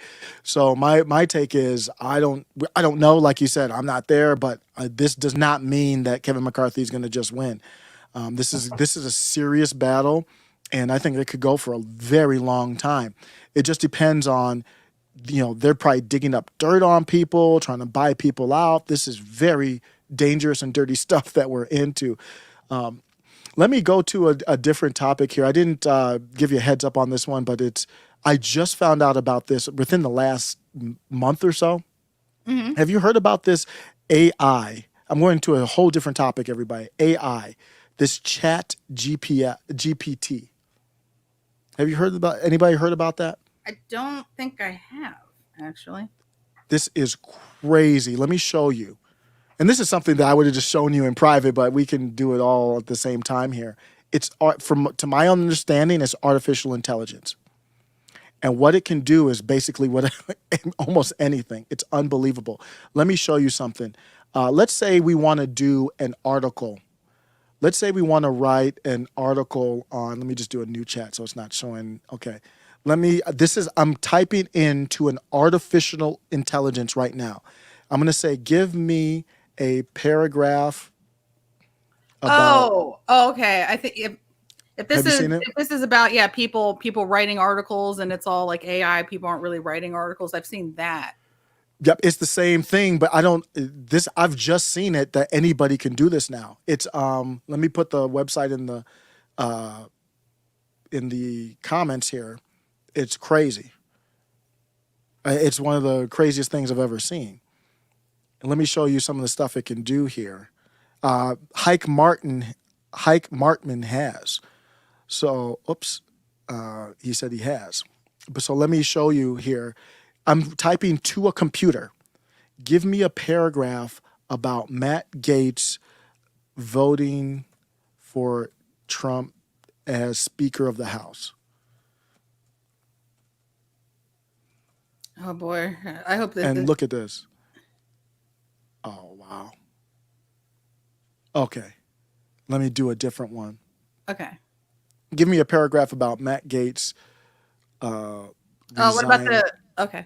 Oh no, what do you want? You had one? Oh Yeah. no, I was gonna say his when he was blackmailed. Okay, give me a paragraph. I'm wondering if this about, is left leaning or. Mm-hmm. It seems pretty neutral from what I've seen. So let's see what it does here. Give me a paragraph about Matt Gaetz. If you're just listening, I'm typing this into a computer program and it gives you a unique answer. So if you have to do a book report or whatever in school, you can literally have it type it out. They could not search the internet to check for copyright. It is a unique response. Give me a paragraph about Matt Gaetz getting blackmailed. Here's the paragraph. From the AI within seconds. Matt Gaetz, a Republican representative from Florida, has recently come under scrutiny for allegations that he's being blackmailed by an individual claiming to have compromising information about him. According to reports, Gaetz allegedly paid thousands of dollars in exchange for information to be kept quiet. I don't know if that's true, but the individual reportedly demanded more money in exchange for releasing the information to the public. Gaetz has denied the allegations and claims he's a victim of extortion. The situation is under investigation by the FBI. It literally can write an article for. I just said do a paragraph. You could tell it to write an article for you. Got any creative ideas for a 10-year-old birthday? Even for like creatives, like YouTube. Let's say, give me a viral video title for Matt Gaetz. Oh, I just want to update that. I guess it can't. If it doesn't go past 2021, I was like, it didn't give the update, which was that the guy went to jail. Oh, was that so? Was the trying to information? Wow, was the information it gave? I wasn't too familiar with that. Was that pretty on point? If I do the update, I'm just pulling up the New York Post article here. Stephen Alford admitted to scheming to get millions out of former Florida State President Don Gaetz via a series of letters. Oh, okay. Or this is, he was going after his dad or him or both. So that was extortion. It says, Rep Matt Gaetz has yet to be charged with any crime in connection with the sex trafficking investigation. So it said, so I tried to get a title. So let's just say Matt Gaetz resigning. So it said it can't do extortion because that's kind of illegal. It thinks it's illegal. So let me just say Matt Gaetz resigning because he did threaten that. Give me a viral video title. So I said, not only give me a title that will go viral. I should say a viral YouTube video title. And you put that in there, Matt Gaetz resigns, the final goodbye. You could actually say, I know. So wait, what is this called? Maybe I can use this to write some titles. What's this called again? That's why I wanted to share. You can get tagged. I mean, I don't even know what you can do. I'm just starting to use it. I put it in the chat. That's the link. So you can actually ask it to give me 10. So you can say, give me 10 viral YouTube titles. And it within seconds, it will give you 10 titles. This is insane. You have to sign up for it. Yeah, I've hooked it up to my Google. You do have to sign up for it. All right. And then there's disclaimers about being able to use stuff. So don't put private. I wouldn't recommend putting private stuff in there, of course, but I don't know what it would do with that. But you look at that. 10 titles. Give me 10 tags. YouTube, give me 10 viral YouTube video tags. This is insane. Now, I wonder what happens if you put in Nancy Pelosi resigns. Like, you think you'll get the federal investigations and the misconduct and the bombshell allegation? Let me try this. Give me a Maxine Waters for a. I'm gonna say, give me a script for a YouTube video on Nancy Pelosi scandal. Let's just try a scandal. See. I'm wondering if it would even just offer up the scandal, or it would be all just glowing. Let's see. Just keep it general. See if the bias. I have not tested the bias, so let's try that. That is interesting. Is it left leaning? Probably is, but let's see. Yeah, if it gives all the scandal and the controversy after her controversial career. Wow. Look at this. Look at this. Look, I have not done this yet. This is crazy. Look what I asked. I said, give me a script for a YouTube video on Nancy Pelosi. And then it's all positive. But look, it gave me a title. It gave me an intro. It gave me everything. Are you serious? That's crazy. Oh my God. So I don't know, man. This is powerful. I mean, within seconds. Like, can it tell jokes? Give me a joke about, let's try this. Give me a joke about Nancy Pelosi, because I joke about her a lot on this channel. Why was Nancy Pelosi's hair always so perfectly styled?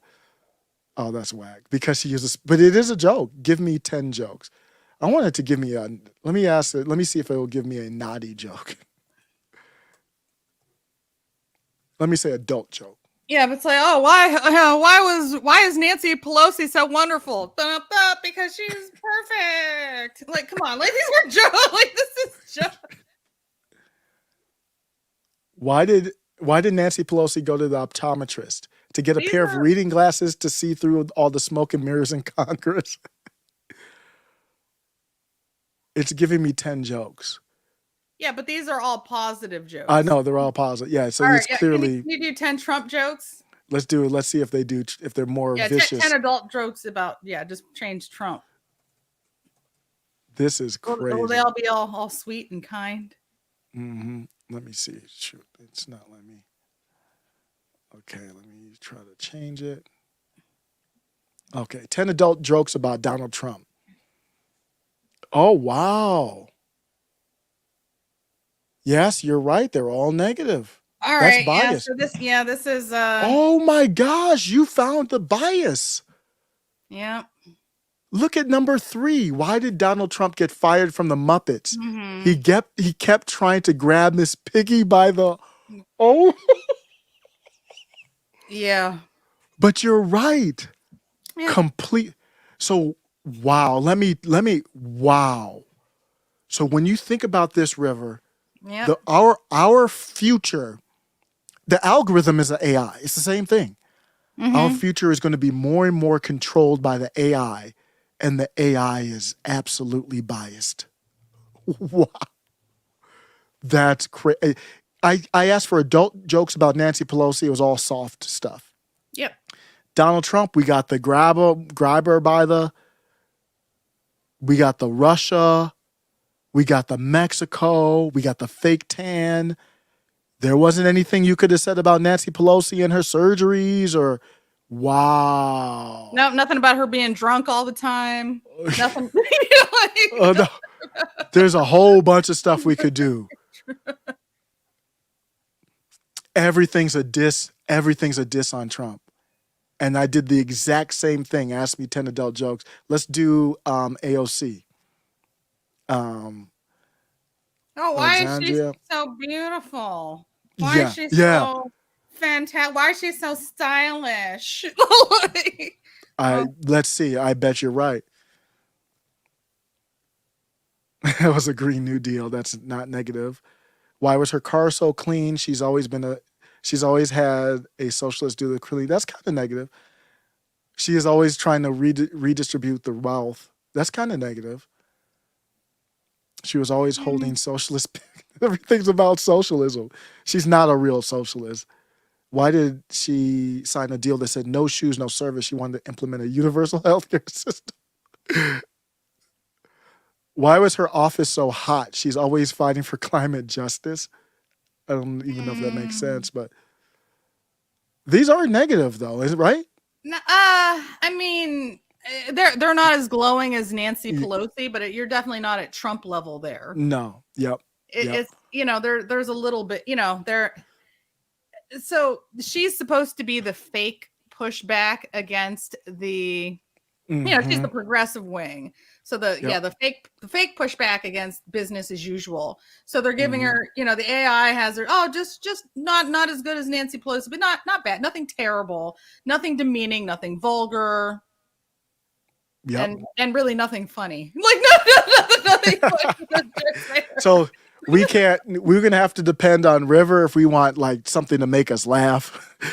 But if you want to write an article, if you've got a report to do, I mean, is that done?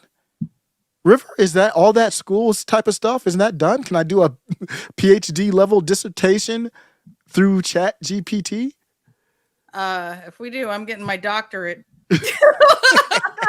I'm going back to school. Yeah. You're gonna see me or River signing up for school. Like, let me get that PhD real quick. Yep. All I'm gonna do is type some stuff.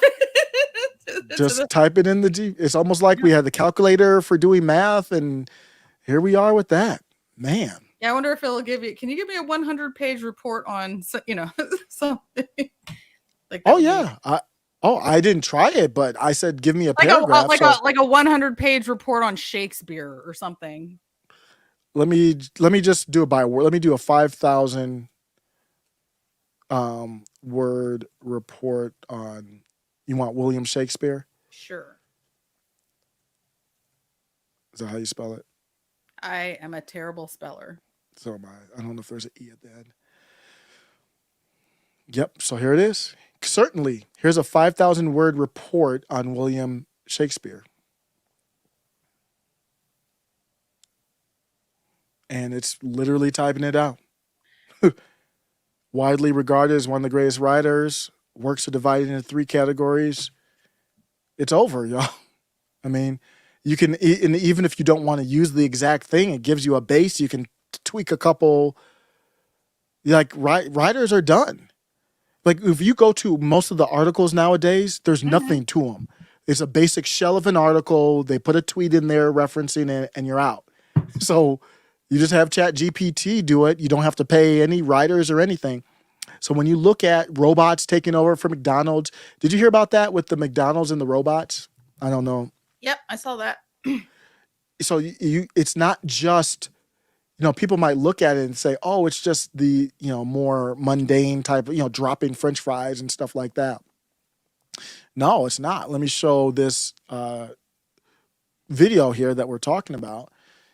It's not just McDonald's. It's Texas is the first of its. Check this out. This McDonald's in Fort Worth, Texas is the first of its kind to be completely operated by robots. And other fast food chains have already started to do the same thing, with White Castle, Chipotle, and more beginning to replace humans with machines that cut down on labor costs. The leading company behind the technology, Miso Robotics, is the reason you will soon have less hairs in your cheeseburger. But the real question is, how many other jobs will be replaced by robots in the future?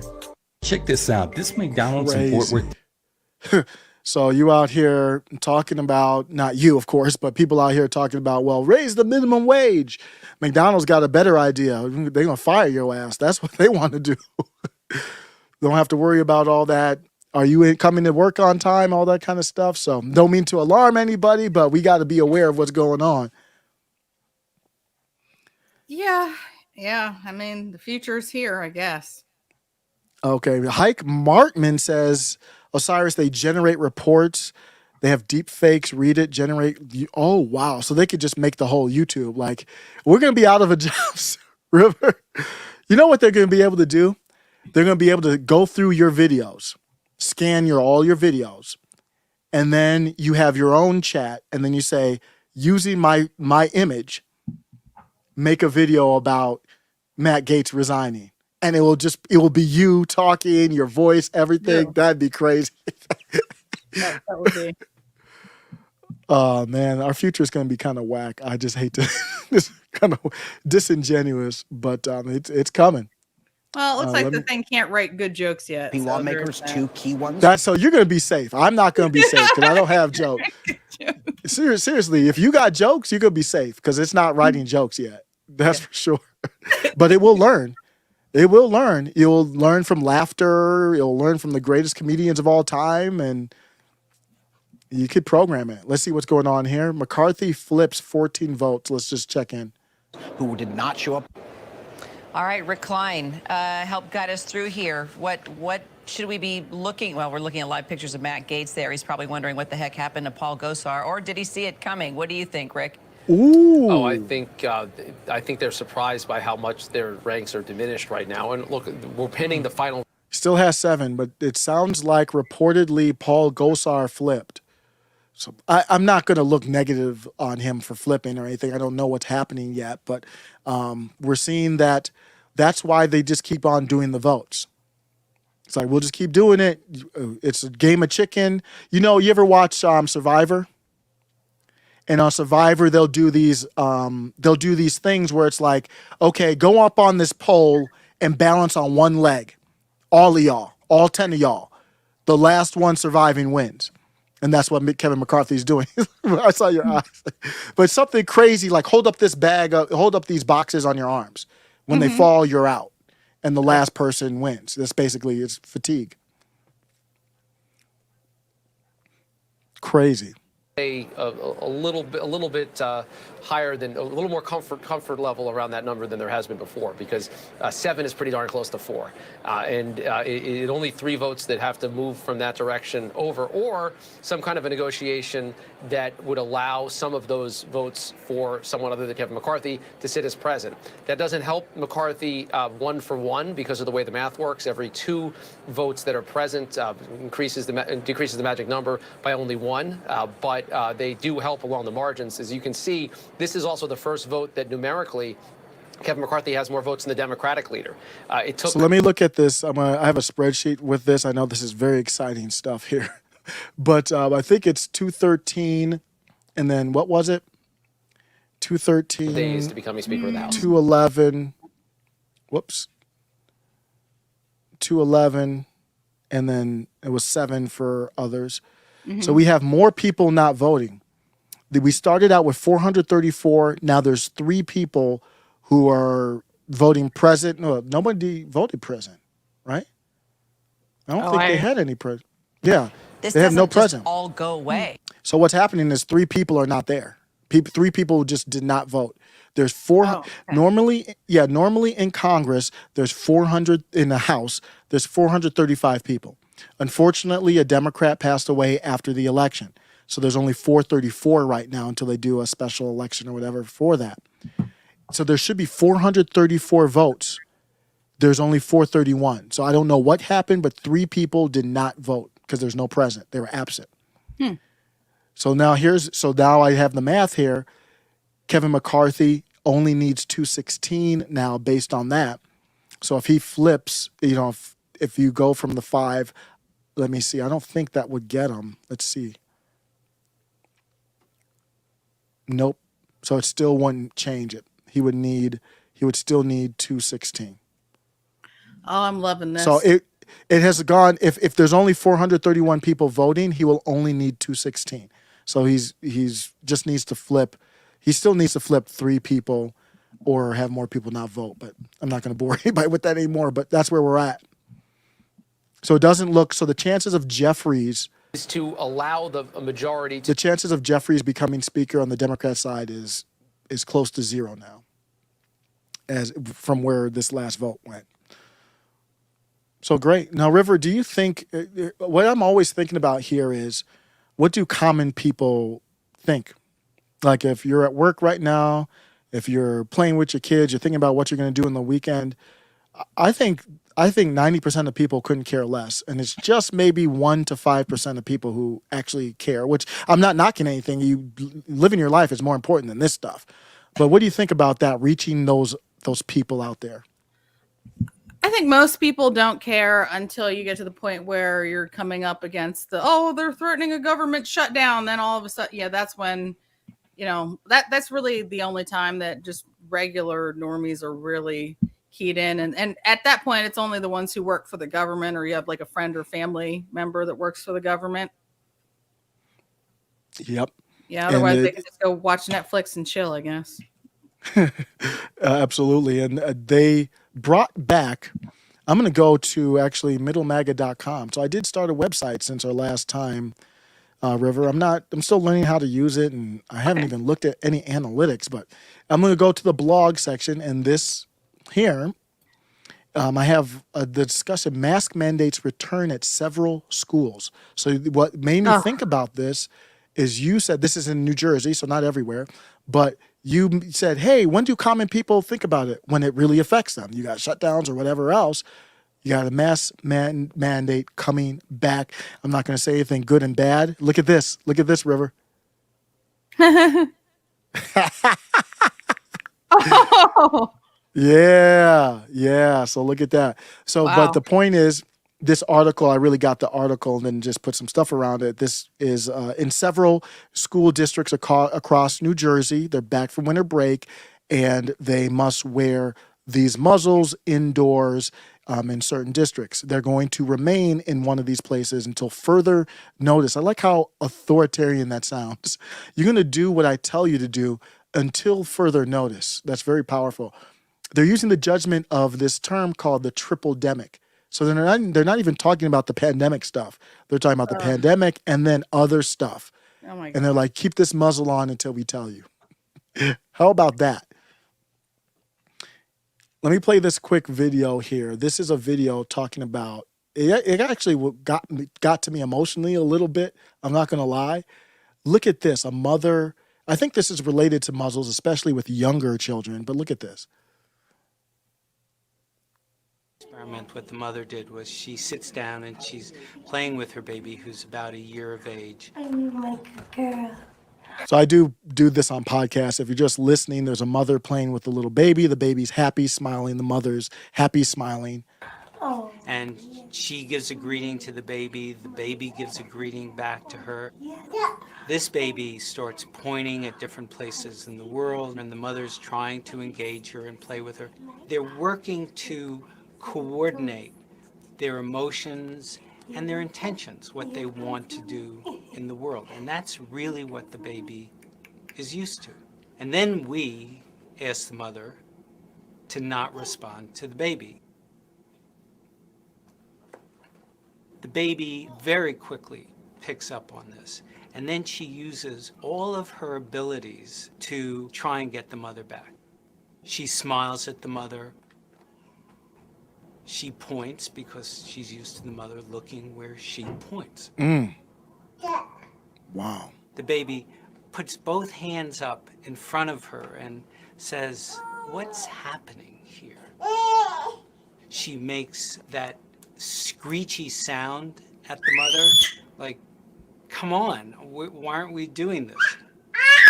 Even in this 2 minutes, when they don't get the normal reaction, they react with negative emotions. They turn away. They feel the stress of it. They actually may lose control of their posture because of the stress that they're experiencing. Okay. I mean, that was so deep. I almost wouldn't want them to do that type of experiment. Oh, look at the dog. Oh, yeah, this is Leroy. Oh, Leroy. He's what? This is my puppy. He's 9 months old. Only 9 months old? Looks huge. Yeah, he's an old English sheepdog. He's a sweet guy. Wow, this beautiful, beautiful dog. You just got it then? How young did you get him? I got him when he was 8 weeks old. So he's Okay. Wow, yeah. So you had to potty train and everything, huh? yeah, but he's all potty trained now. He's just a big old baby. Dogs are great stress relievers, aren't they? Yes, they are. Sorry. I- Normally, Normally I do streaming stuff at night and he's like off with my husband, but he's just running around the house, but he needs a lot of love. Now, if I get animated on a stream, my dog will come down here to check on me. So, but wow, that's a big boy. 9 months. Is fully grown yet or what? No. They get as tall as they're going to get after a year, and then it takes them another 2 to 3 years to fill out. Like they kind of get thicker, like an English Mastiff would. Okay. They do the same thing. They grow tall, and then they, like the jowls descend, and they look a little different. But he should be. I mean, Old English sheepdogs, like the max they'll hit is 120, but he probably won't be that big. Okay. He'll probably be more 80 to 90 pound range. Yeah, I got a border collie. He's only about 35 pounds. He's a small dude, but about 2 years old. Oh, okay. I have an Aussie. Oh, I love those collie type dogs. Very smart. Yeah, they're very smart. I like that because it's easier to train them. Yeah. Yeah, I know. Yep. But then they can get into stuff. Like he uses his intelligence to be bad, and it's just like. Yep. Yep. I actually got help from a dog trainer to make sure because he was getting kind of crazy. So, yep. So let me ask you, we haven't caught up since the Twitter files. Have you been following anything with that? Do you have any general big picture takeaways, changing topics to the Twitter files? What's your thought on that, River?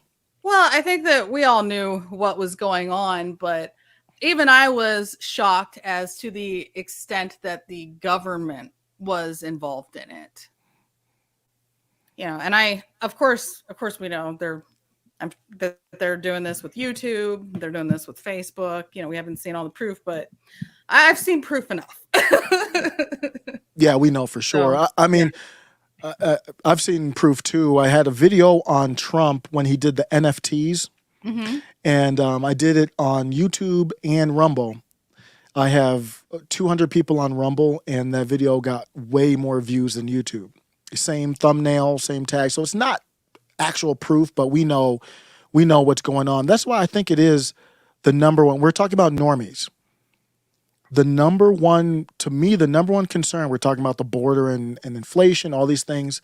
If we don't have the ability to speak, everything's virtual now. Like everybody's going virtual. If we don't have the ability to speak virtually, then they control the message, as we saw with the Chat GPT is all biased.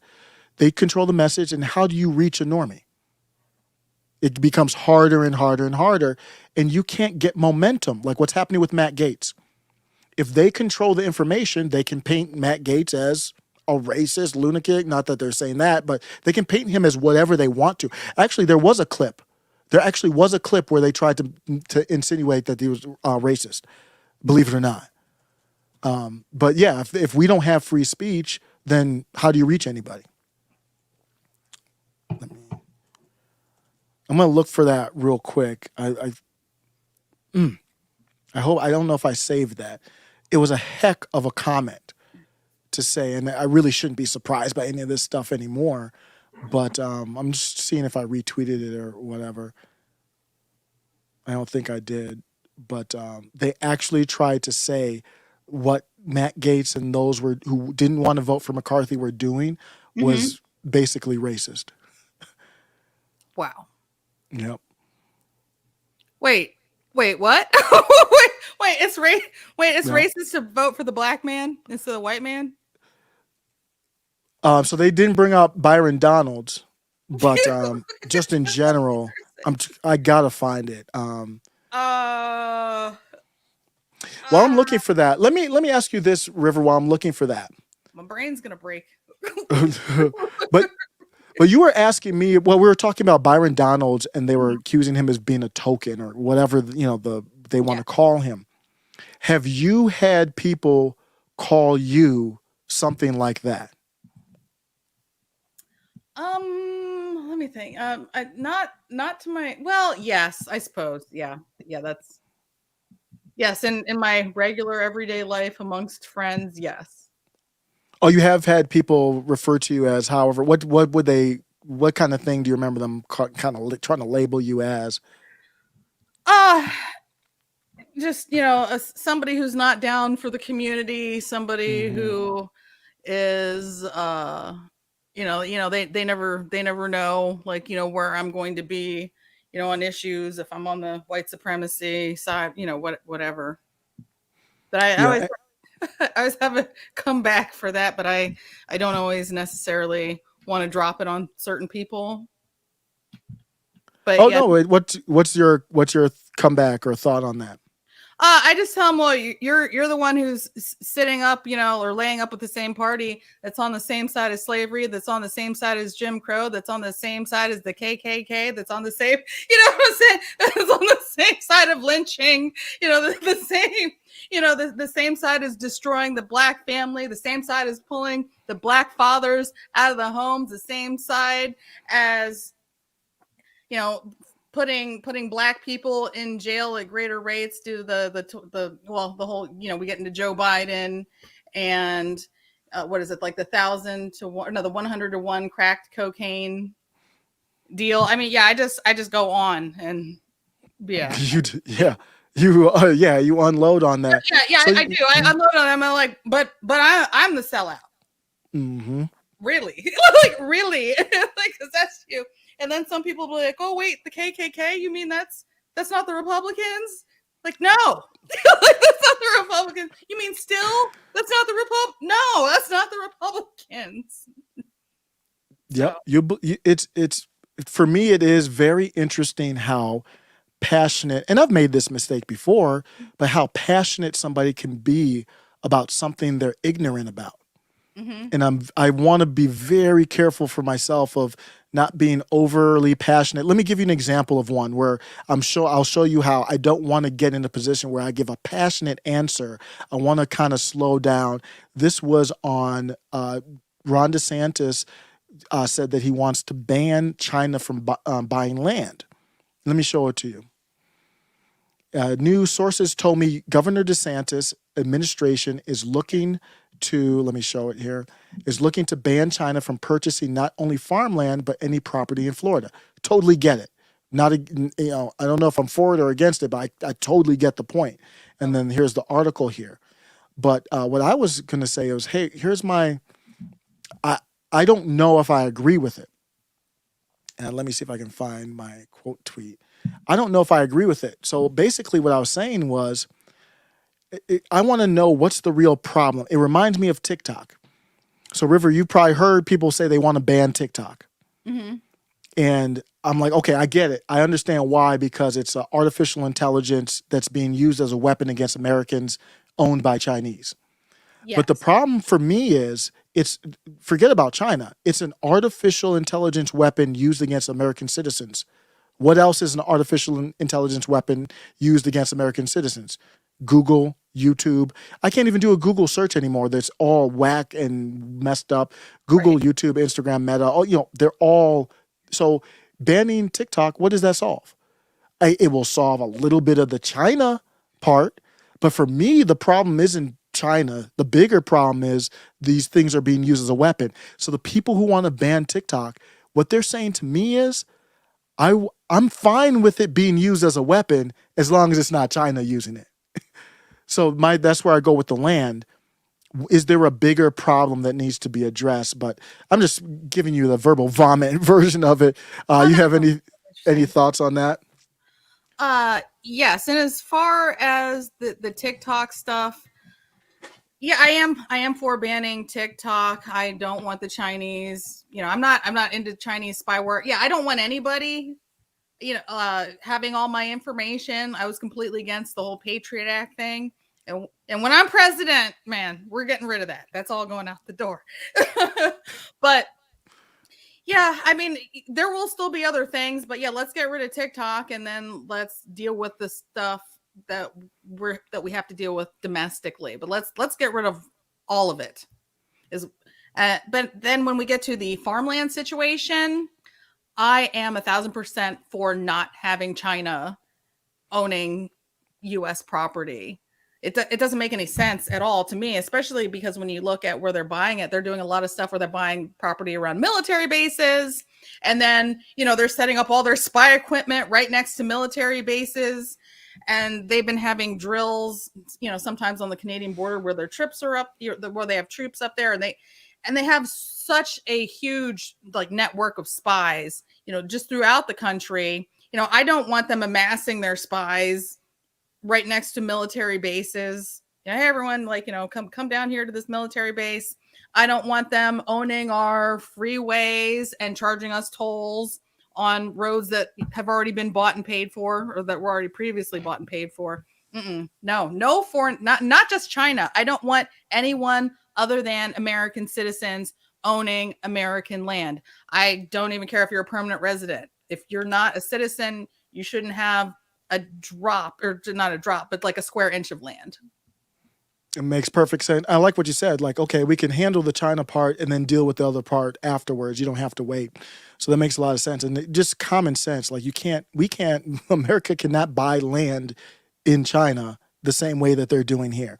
So what's happening is our kindness, the greatness of this country, is being used as a weakness against it, to me. But Casual Goats is a friend of the show. I'm going to have to ask you to be respectful. We've got a guest in the house. Let's behave. No, I'm just joking, because I don't behave on a normal basis. So he's giving you a compliment, let's just say. I think. Oh, no, it's appreciated. It's appreciated. Yeah, I was working at school one day, and one of the security guards came up because one of the dads, every time I'd leave, he'd be like, "Oh, hey, you're looking good in that dress." And he's like, "Is that guy bothering you?" And I was like, "Man, I'm getting up there in age, man. This might be the last guy who ever harasses me. I gotta take it where I can get it, man." I love that. Not too serious about it. Roll with the punches. As long as they don't go crossing the line, because I can't lie. Somebody talking to my wife like that, I'd be like, "Wait a second, do I need to help? You need some help, bro?" Well, it's just me leaving work. It's not like they're doing it in front of my husband or anything. They don't know. And I don't wear my wedding ring because it doesn't fit. So, they could just think I'm single. Yeah. So I'll check in on the speaker stuff. I was going to bring up, I was very interested to bring this up with you. Vice had this feminist debate. I'm not going to, obviously it's a long debate. I'm not going to do the whole thing, but I'd like to get your opinion on it. But let me make sure that I'm not missing anything on this speaker stuff right now. Let's see what's going on. Just checking in. Because Kevin McCarthy answers on COVID-19. Okay, they're just doing their votes. So I've been streaming this every day, River. So I know the whole procedure, everything by heart. It's kind of sick. So I know exactly what they're doing now.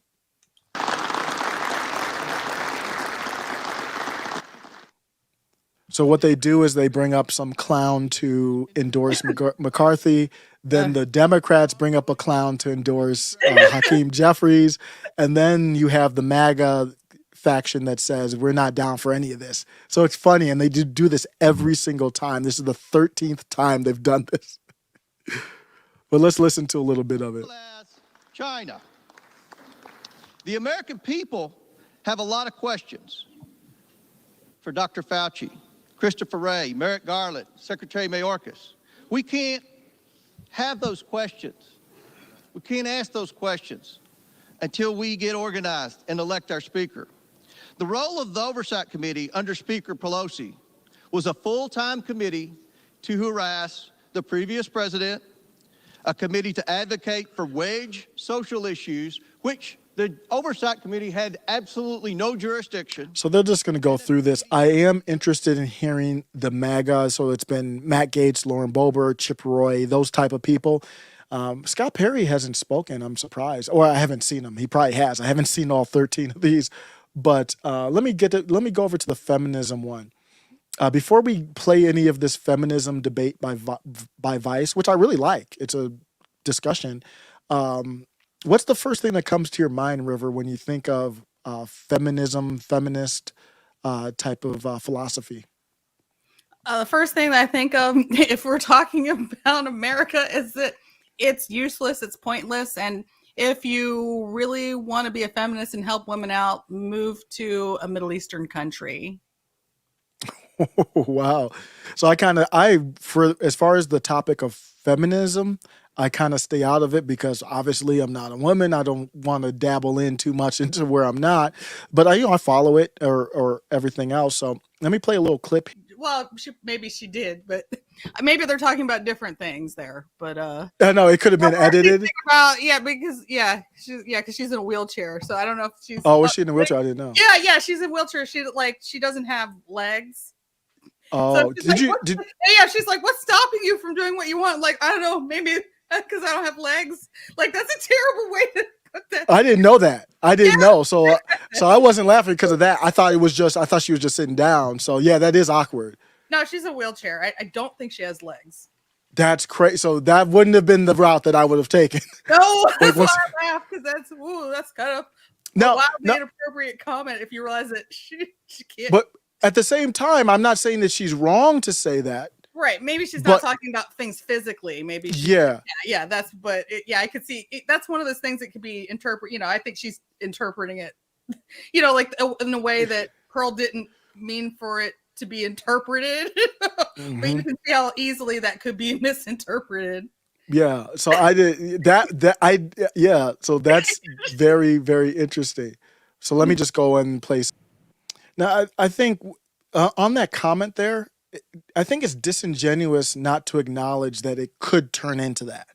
You know what I mean? Mm-hmm. Even if you're for feminism, I mean, wouldn't it be authentic to acknowledge that some people, or it's possible that it could turn into that? What she's saying, she's basically saying like you're almost trying to take advantage of it, or you know what I mean, trying to get to use it. No different than racism. Well, today's feminists, they're basically just rebels without causes. It's like, hey guys, you won. We won. It's over. And like, no, we have to keep pushing it. Like, for what?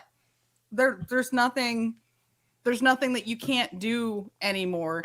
And I wouldn't worry about being a man weighing in on feminist issues because they have a man on the panel. If you don't know, there is a transgender person on. Is there a couple on there? There, the one on the end is a dude. I'm laughing at Sydney Watson. She looks a little uncomfortable here to me. Oh, Sydney here. Taste of it. There. We got a lot of people on there taking a long time to say absolutely nothing. Like it reminds you of the academic type of argument where it's like it's not authentic. It's all these cliches and all these words that I don't even know what they mean anymore. So it's hard for me to even follow it. I don't even know what I would need like a definition on a lot of, they use. So when they say equity, I generally understand what people mean, but if I'm meeting somebody for the first time, I'm going to need them to define it. I don't know what you mean by equity. Some people might think equity is equality and don't understand that really those are two different words. So you really have to level set. Yeah. That last girl, like I don't know what like any of the words mean and stuff, but I still consider myself to be an expert. So listen to what I have to say. What? Mm-hmm. What? Disingenuous. Like, Yep. You didn't bother to, I don't know, maybe research the topic that you were going to be discussing today. Oh goodness. Or come with a place of understanding.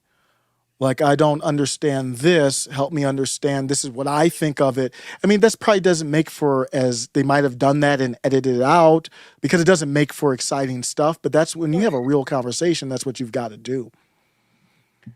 But let me take a look and see what's going on with the speaker. See, I want to hear the MAGA. Adams.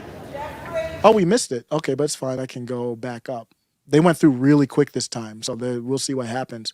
These speeches are getting shorter. I think they're getting a little tired of being there. Did you talk about January 6th yet? I did not. We can talk about that. You want? Yeah, we're on the anniversary. Well, should we even call it an anniversary? It's just weird to me. But, well, yeah, what's your thoughts on today? We're J6. Today's J6. Yeah, well, I have I got my January 6th shirt on. You can tell. I didn't even notice that. Yep. That's dope. This is January 6th. Yep. Yep. Mm-hmm. 2021. Yeah, to my knowledge, they're still people detained? pre-trial? Yes.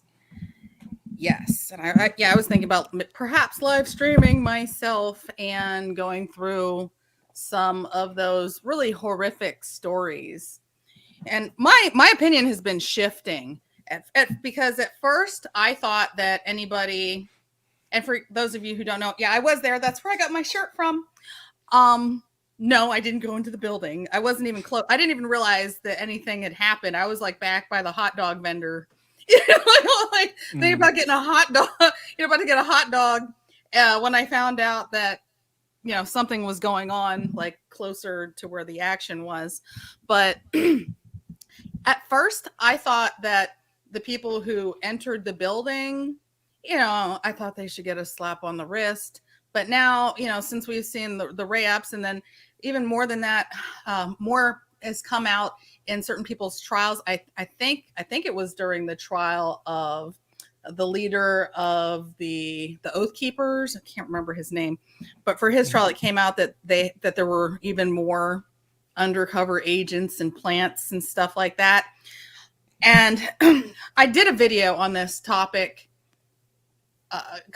like right when it first happened to talk about my experience. But one of the things that I left out of that video was that as soon as I got off of the rail, like I took the train or the whatever public system thing was, as soon as I got off of or get out of that station, almost immediately we were approached by some guy claiming to be from Wyoming who was asking us about, you guys have your guns ready? Are you upset? You all worked up? And I'm like, what?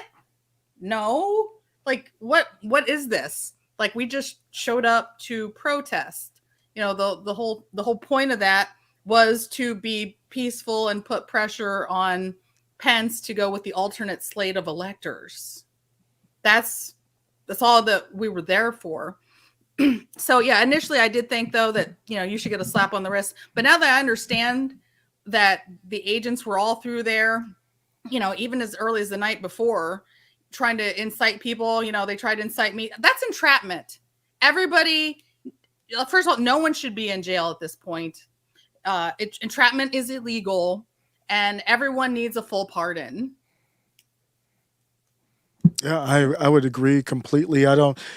Just generally speaking, if people did a couple violent type of things, I could see, like you said, a slap on the wrist. But you have a situation where we know for sure, at least through Twitter and Mark Zuckerberg, that big tech played a role in the process. And we know that for a fact. That's not alleged. It's a fact through the Twitter files. And Zuckerberg acknowledged it himself. And people went out there in part because of that. And then the same government that did it is the one that prosecuted. So the government became judge, jury, and executor. And it's one of the biggest travesties, not J6 itself. The way that we've handled it in the aftermath is one of the biggest travesties of my lifetime. Of course, that would be if Don, I call him Pappy Don now because I think he's a little older. Donald Trump is not the same firebrand he was in 2016. But if Pappy became president, it would have to happen day one to me. Pardon. Based on the whole situation, like you said, we need to know. Or you could do it after day one if you want to do like a real, like what happened, like a real committee to kind of make your case to the American people why you're going to do the pardon, or if you should.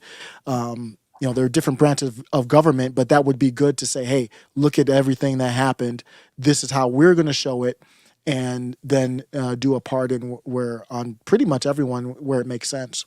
Well, I don't think that pardons are far enough. And I don't care if you were involved in violence. I think even if you were doing some violence, you now get a pardon because you were incited. And people, you have to understand crowd dynamics and how the FBI, the people who were setting this up ahead of time, they understood that people get in that fog of war, that haze, and they put people in, a whole bunch of agitators to do that to people. But we don't go far enough. We don't just need full pardons. We also need reparations. Whoa. Yeah. Yes. We need reparations for January 6th, folks, because so many of these people have lost their houses trying to defend something that they should have never had to defend in the first place because it was a setup. They got set up by their own government. I can respect that. I have to absorb that. I never even thought of it. My answer is the same for people who want reparations for slavery. You get what you have the power to get, and if you do want that, then this fight for the speaker is even more important. You ain't getting that with any if there's a Kevin McCarthy with any kind of power in the House. So any type of reparations type of thing would be spending. The House is responsible for all spending bills, and so it would have to start from the House. So that's another reason why these type of battles are important. If you want stuff like that to happen down the road, now is the time to have the battle, is what Matt Gaetz and all of them are saying. Never thought about that. What do you think in the chat? I think that's understandable. But if you do that for that, then you can talk about pandemic as well. You can go on and on. I think my stance is I definitely would like to see the pardon. It would have to be case by case. The entrapment, I don't know the legal part of it, but I understand what you mean. Everybody was basically potentially. Everyone was entrapped. Yeah, we were sent into a viper's den. Mm-hmm. And yeah, they said it, and they, of course, like the bomber was fake. That was a fake bomber. Oh, all of a sudden, they can't find the footage. There's cameras all through DC every 2 seconds, but we can't find the footage for the bomber. Oh, we don't know what happened. Sorry. Oh yeah, and now that the January 6th commission is over, we got to seal the records for 50 years. I don't know if everybody saw that. That's so what kind of sense does that make? If the committee did all this work and all that stuff, then you would want it out there, wouldn't you? Instead of being sealed. And I haven't covered that story. What's that you talked about, River, that they said that they're going to seal the records? Yep. Yeah, they want to seal up all the records. But I'll tell you what, you can't pee on my leg and tell me it's raining. Yeah, we're not stupid. Now, is that a done deal? I just saw the headline the other day. I didn't. Reparations yesterday, reparations today, and reparations tomorrow. I'm also for reparations for Jim Crow as well. Mm-hmm. But yeah, Jim Crow and January 6th victims, reparations. And what I like about that is you're consistent. What I value as much as anything is consistency. So you're like, hey, I'm consistent on all levels. So that's something that I would have to think through. Well, but sorry. No, go ahead. Yeah. I want reparations for also the political victims from Trump's administration, the ones that the government targeted for no reason other than they've supported Trump. Yeah, you can make a case for that as well. Investigation after investigation after investigation, their lives have been destroyed, absolutely destroyed and devastated from what these evil deep state swamp monsters have done to them. Yep. So here's the report here. I have not read this yet. It says that the J6 committee attempt to hide all of the evidence that proves this stuff for 30, 50 years. New House rules could make all materials available immediately. Notice when they get up there and talk, when they talk about being pro-McCarthy, not a one that I heard talked about the pandemic or J6. They talk about the border, all the classic stuff that you might hear, rising prices and all that, but they don't talk. There's a couple topics they never talk about. And this is one of them. I think they were negotiating actually with McCarthy to guarantee that they would release all that kind of stuff. But one of the best places to go for this is American Greatness. Julie Kelly has been amazing covering this stuff. And she has an article from yesterday talking about how it was political sorcery that they turned an unruly 4-hour protest into an act of domestic terror, and no one involved has been charged with any type of insurrection to this day. So it's just completely fabricated. And that's the only word that you hear from corporate media about it. Not of one. Nobody was charged with insurrection. There may have been some sedition charges. Mm-hmm. That was for the Proud Boys, or wait, was it the Proud Boys? Yeah, it was either the Proud Boys or the Oath Keepers. Yeah. So that's interesting. And I'm not hearing that much about it. I haven't watched too much mainstream media today. Have you? Tell me in the chat, have you seen much about it? I haven't seen much. I don't think they want to cover it right now when they don't know where the House is going to go. The House could look into it more. And there's stuff about Nancy P. and who knows if you could get all the footage out there that might not look good. So I don't know if they want to talk about it as much. So looking at it, I think all of that relates to what we're seeing with the speaker vote. McCarthy. And I'm going to go back to the speaker vote real quick. So we saw last time there were 7 others. McCarthy can't have more than 5. If he gets 5 others, it's not possible for him. And I don't think it's possible mathematically for him to get it. Gaetz. Jordan.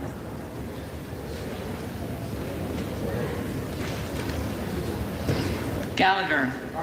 McCarthy. Gallego. Jeffries. Garamendi. Okay, so there's no commentary on this yet. Let me see. Let me go to Charlie Kirk. Do you watch Charlie Kirk at all? What do you think of Charlie Kirk if you watch him? I don't regularly watch him. I know of him. Okay. He's very, very smart, very knowledgeable. Yeah, let me see what he's talking about. He always brings up. It is a permanent action to what could be described as a temporary state of mind. It is an irreversible, unchangeable decision.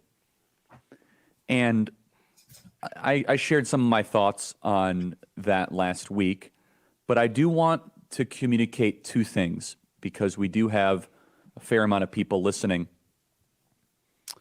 which is the following: that harming oneself is not a victimless crime. You do end up causing suffering and pain for other people. And number 2, a feeling or an emotion that you very well might be experiencing at that particular moment is by no means permanent. What I'm trying to say is that there is hope to be able to get help and healing. Those are 2 very, very important things. And I can tell you that in kind of the Turning Point USA world, it has been a very difficult week grappling with these ideas and this topic. And a lot of people are hurt. And so if you are hurting. Wow, he got it. We jumped in on a deep conversation right there. In fact, I'm saying. I'm going to go to this article here that I just saw this come across the timeline. I'm monitoring things just to see, there's breaking news and all that. So I'm hitting this to everybody for the first time. Just be careful, be warned. It's kind of silly. Not silly, but a little bit off the beaten path. Headline from the Daily Beast. Herschel Walker staffer, Matt Schlapp groped my crotch. It's not funny. I don't know what's happening here. I just saw this. Am I out? Do I not get any more free articles from them? Oh, you have to set up an account. So I'm going to be out. But the headline, I don't know what. The headline came across my feed. I know. I'm like, ooh, okay. That's a pretty big thing. Matt Schlapp, if you don't know, is a big lobbyist, big name in the Republican Party. Doesn't he throw the CPAC? Don't they? I think the Slapps host the CPAC event. So that's a very big controversial topic. I'll have to dig into later because I do a Daily Beast. I do not have an account with. Well, I can. I can pull up the article on my end. Oh, can you? If you Okay. if you want me to. Oh yeah, for sure. Do you want me to just I have read not. it? Yeah, you can just cover Or it. Yep. the whole thing? Or okay. Says a staffer for Herschel Walker's Senate campaign has alleged to the Daily Beast that longtime Republican activist Matt Schlapp made sustained and unwanted and unsolicited sexual contact with him while the staffer was driving Schlapp back from an Atlanta bar in October. The staffer said the incident occurred the night of October 19th when Schlapp, the chair of the American Conservative Union and leader for the influential Conservative Political Action Conference, groped and fondled his crotch in the car against his will after buying him drinks at 2 different bars. The staffer described Schlapp, who traveled to Georgia for a Walker campaign event, as inappropriately and repeatedly intruding into his personal space at the bars. He also said he was keenly aware of his power dynamic with Schlapp, widely regarded as one of the most influential figures in conservative politics. I don't know if you want me to keep going, but I mean, that's That's pretty much yeah, that's good. I think that's our daily quote of crotch grabbing discussions for the day. Yeah, I don't know. I'm not making any allegations. It's just interesting to put out there that there's an allegation out there in the wind. And that's based on the people that I follow is the number one topic right now, believe it or not.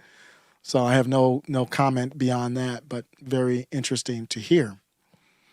Did you hear that Hillary Clinton I think this is real. Hillary Clinton is going to be a professor at Columbia. Could you imagine going to a class and you sign up? What is she going to teach? Like political science? I don't know what she'll teach. Just how to be a boss.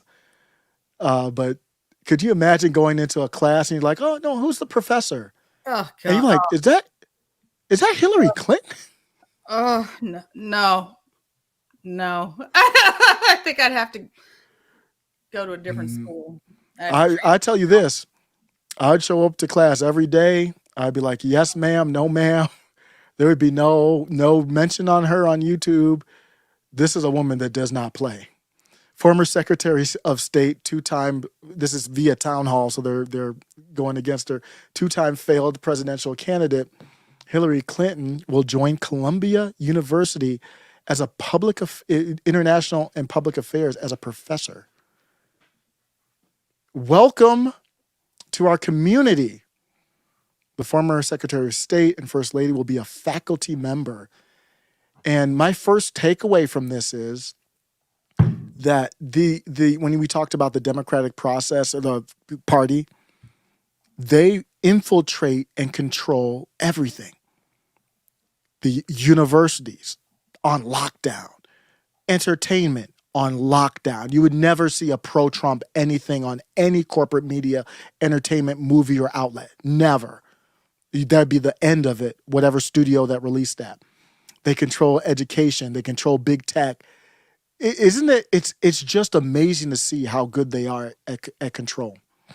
What would you think if you walked in and you saw Hillary Clinton? As obviously you would know beforehand, but you were like, oh, you signed up for this class. You're like, oh, this is Poli-Sci 101. Who's the professor?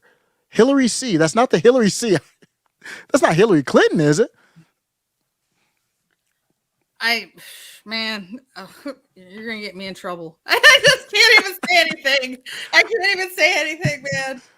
Anything I want to say is probably illegal. What if I know we have to be careful, but what? Yeah, my first question. No.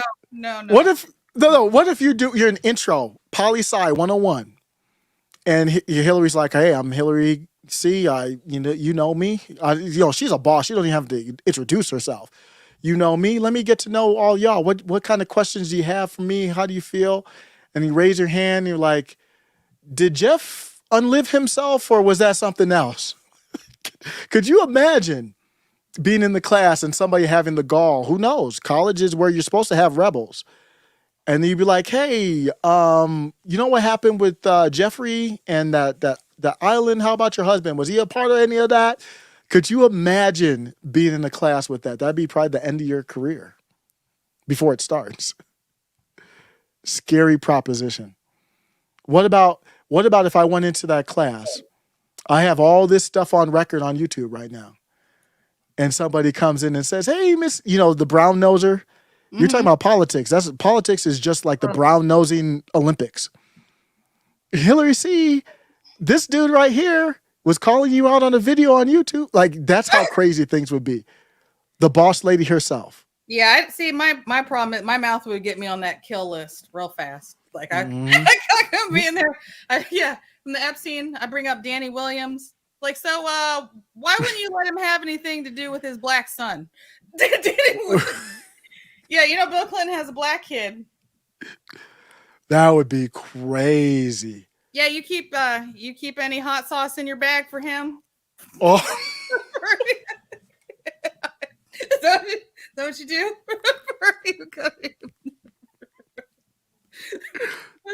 And then if you to say that, then nobody could laugh. You better have a straight face, because you laugh, you're gonna be in this gulag with the other person. That'd be wild. I'm gonna be on the list, man.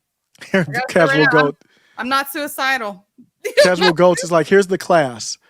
Getting Away with Unliving 101 by Professor Clinton. Getting Away with Unliving 101 by Hillary C. I'd be taking notes, that's for sure. Oh man, I don't know what's going on. The world is, you've got Hillary C as a professor. Why would she need to be a professor? Like, seriously. Why would she need to be a member of faculty anywhere? She's just a boss. And talk to her about or ask her about how proud she is about getting the slave trade restarted in Libya. Ooh, that's a good one. Comic Dave Smith talks about that a lot. I'm not an expert in that topic, but that would be it. I mean, isn't that a fair discussion, right? That would actually be on topic. I mean, you couldn't do it, but there's a lot of elephants in the room from her time as Secretary of State that are fair topics to talk about. Oh yeah, I mean, yeah, we can get into uranium one.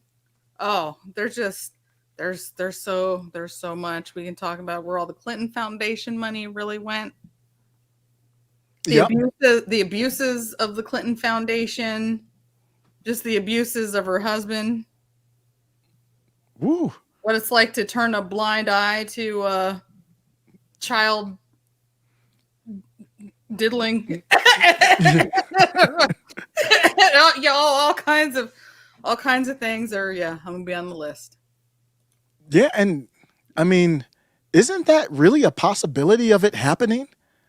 Like a kid going in the class and then you pop out your cell phone and say, hey, go ask her. And you know for a fact it will go viral, millions of views. I mean, that's really a possibility. I think she's not going to be a professor. She's just there to get on the payroll and control ideology. There's no way. Because that would be putting her at risk.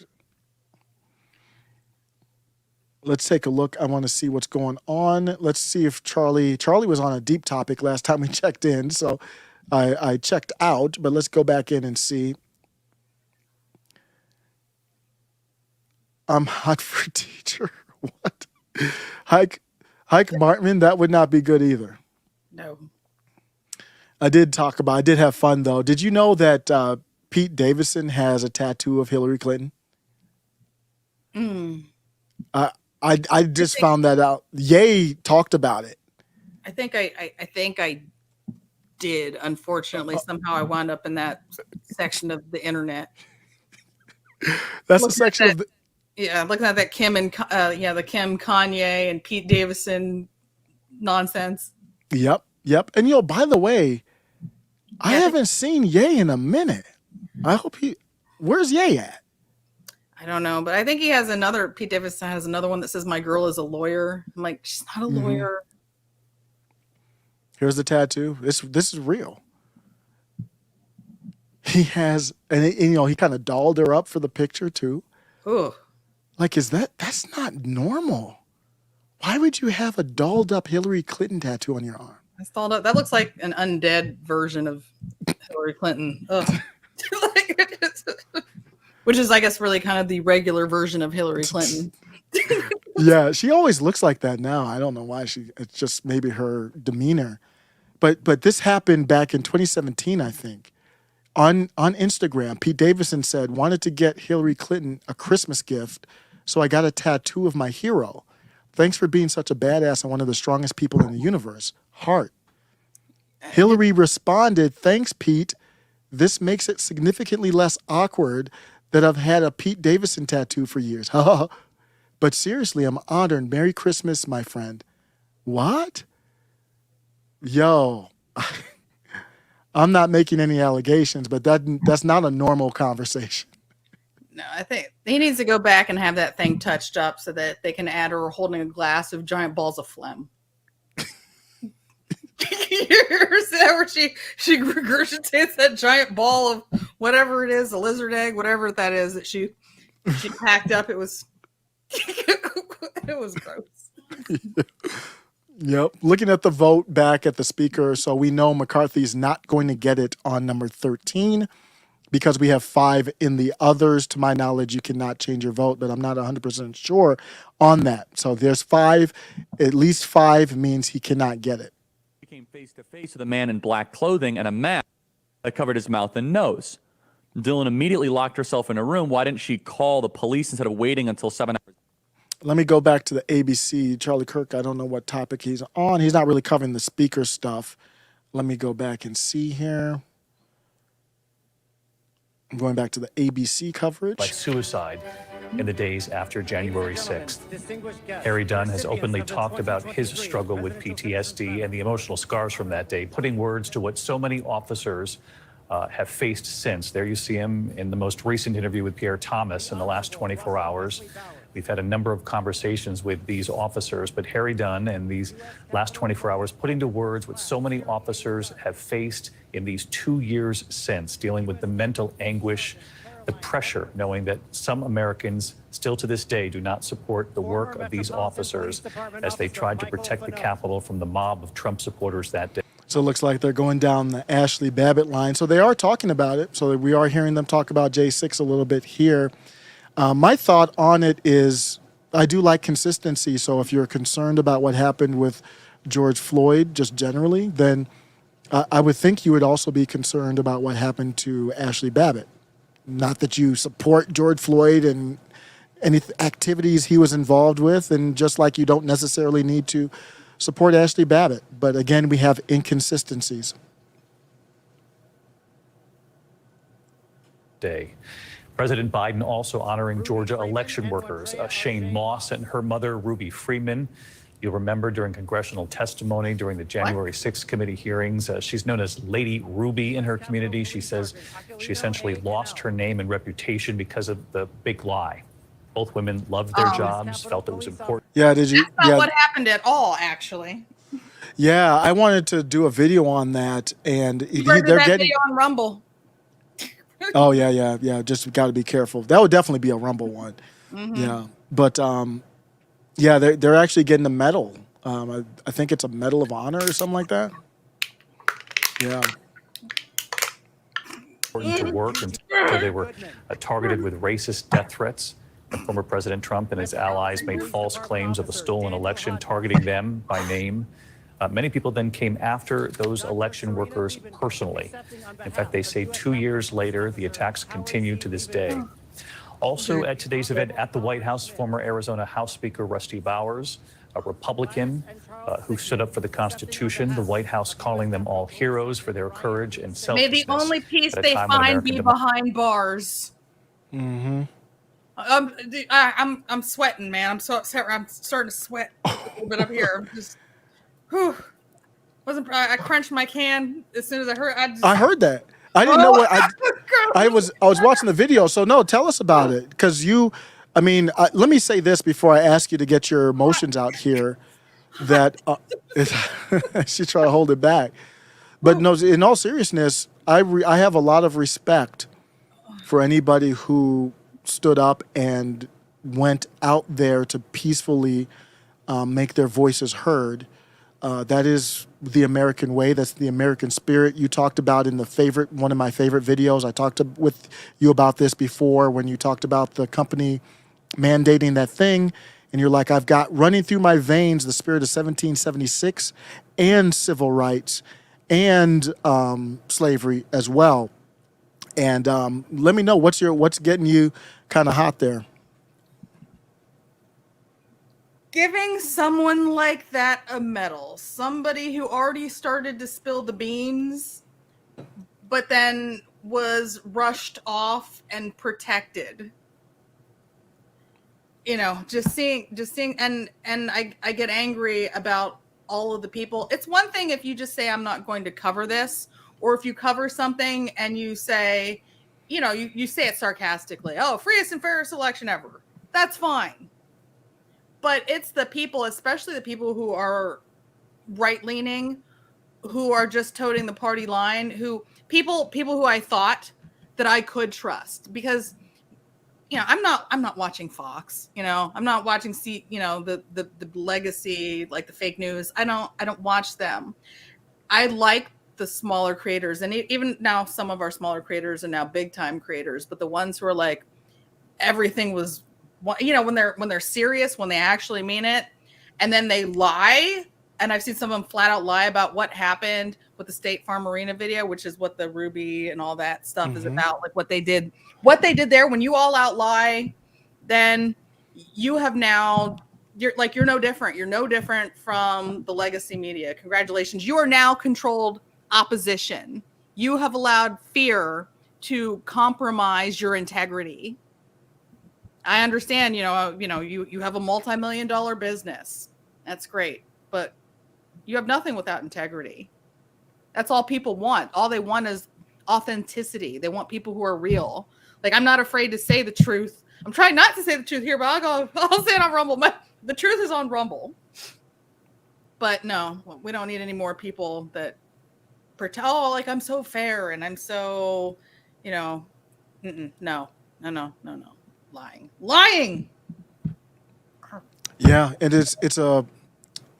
is something that bothers me, because however somebody feels is fine, as long as we can both say what we need to say. So what happens is the algorithm will destroy you, strike, whatever, demonetize if you even try to go down that route. So if you're a creator online, unless you're on Rumble or Odyssey or Minds or whatever, you're not going to spend the time on a video that would put your channel in danger. Like, say, most people are still, even though Rumble's blowing up, most people are on YouTube. They're not going to spend the time to go into that. You even see that affect big creators. And what she's talking about, we don't want to get too much into the Ruby thing, but there is alleged stuff on camera of admitted things happening. And none of that, we can't even get into that really here. So I am still struggling with it. I am going to really do more Rumble stuff. This is being simulcast on Rumble, but it's too bad that we can't have the discussion. So you talk to a normie. I talk to my wife. She doesn't know anything about all that stuff. So she sees the medal being presented. She's like, oh, Trump lied about those people. And that's fine to have that opinion, but she can't hear. She hasn't heard the other side. Right. So it's crazy. And I do really think that there is a part of this where they are trying to agitate those who are paying attention. Or at very least, they obviously don't care about agitating. There's inside baseball, even with Pelosi releasing the J6 stuff, with her daughter having the film crew with her. I think part of that is agitating people who are engaged with this politically and see, wait, this is dirty stuff. And normies don't see it, but they know that it kind of is like a little jab at people who are taking jabs at her online. I really do think that's a part of it, kind of like a bait. And I will say, before I go back to see what's going on there, I do say that a lesson for me, I want to hear what you say about this, because you were the one that, it's easy for me to say, you were the one that put your butt on the line going. But I do think a lesson for me is protest in enemy territory, political. I hate to say that, but that's where we're at. Washington, D.C. is enemy territory. I told my wife, I don't even really feel comfortable taking trips out there to like D.C. or New York or San Francisco. That's just how I feel right now. I say one of the lessons is do not protest in enemy territory. It's easy for them to set you up. What's your thought on that? Somebody who, was out there, should you buck that, or is there legitimacy to my take on that? Oh, that's tough. I mean, no, you're correct. Yeah, we should. It is good if you can help it to not protest in enemy territory. But I don't know if there is a way to make the same impact by not being in DC. But yeah, no, I mean, if we can control protests, that's one of the things like I didn't understand is people, why are we protesting in cities? Well, I sort of understand, but it would make so much more sense, especially, people going and like people for some reason always want to do stuff in Portland. And I'm like, why? Like, what? Why do you guys keep going and doing things in Portland? Get away from Portland. It's like go someplace where there are conservative DAs or conservative police forces, where something will actually be enforced. Yeah. So let me throw this out, because I think what you're going down the road is, okay, for me to say don't go into enemy territory and protest is easy for me to say, but then what's your solution then? So my thought is we have everybody who's disaffected they're in different factions. So I call it the populist left, Jimmy Dore, Kim Iverson, those types. And they don't really rock with the Steve Bannon types too much. Jimmy Dore does have people on, but in general, the people don't really intermingle. Then you have the libertarians. And my thing is, we don't have the numbers. The only people who were out there for J6 was MAGA. How powerful it would have been if it was MAGA, libertarians, and populist left all out there. I don't know if that's even possible, but my thought is, how do we bridge the gap between those different groups on various issues? Is it even possible? If you get more numbers, then maybe you can do something. What do you think about that? Well, I think that the way to bridge that gap is to try to reach out and talk to the populist leftists and to try to get them to I think they're starting to see, like, they're not quite as awake as we are, but they do understand that. And I think actually what's going on right now with this whole, like, the voting thing and the Kevin McCarthy thing and seeing that you actually can have a smaller group of people who actually are real patriots, they can actually get things done. I think that this is waking them up to that. The people on the left who thought that the AOC and the squad, they're the real progressives and they're going to fight for us and they're going to give us the universal health care. And when push come to shove, they march in lockstep with Nancy Pelosi, and it's business as usual. It's, you have a fake progressive leftist movement. I think right now they can see that we have a real MAGA movement. For people on the left who are disgusted with the uniparty, and we can also change the way we talk about things instead of saying, Republicans and Democrats, and we can talk about uniparty versus, patriots or freedom fighters or freedom lovers, so that when you say Democrats, they do take that as, like a personal attack or personal hit. But when you say uniparty, hey guys, look at what we're doing. We're breaking away from the uniparty. That's a more palatable language. So it's also changing the language and softening it up a bit. So it's a message that people are more apt to want to side with.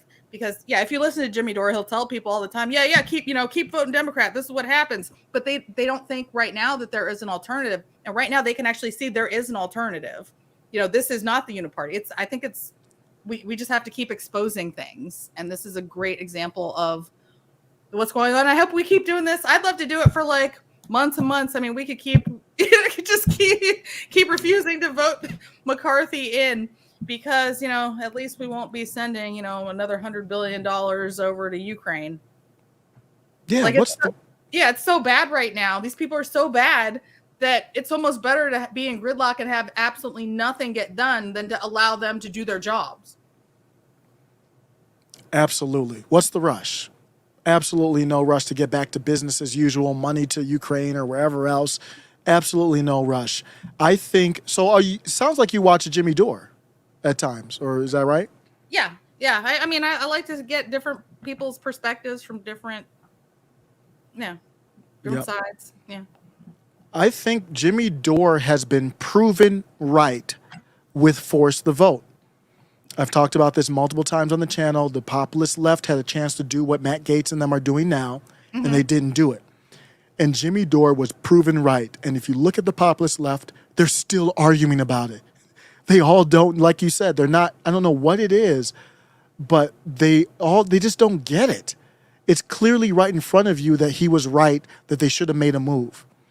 And they're over in the populist left battling it out, arguing about it. But let me ask you this. This became very controversial on our Discord.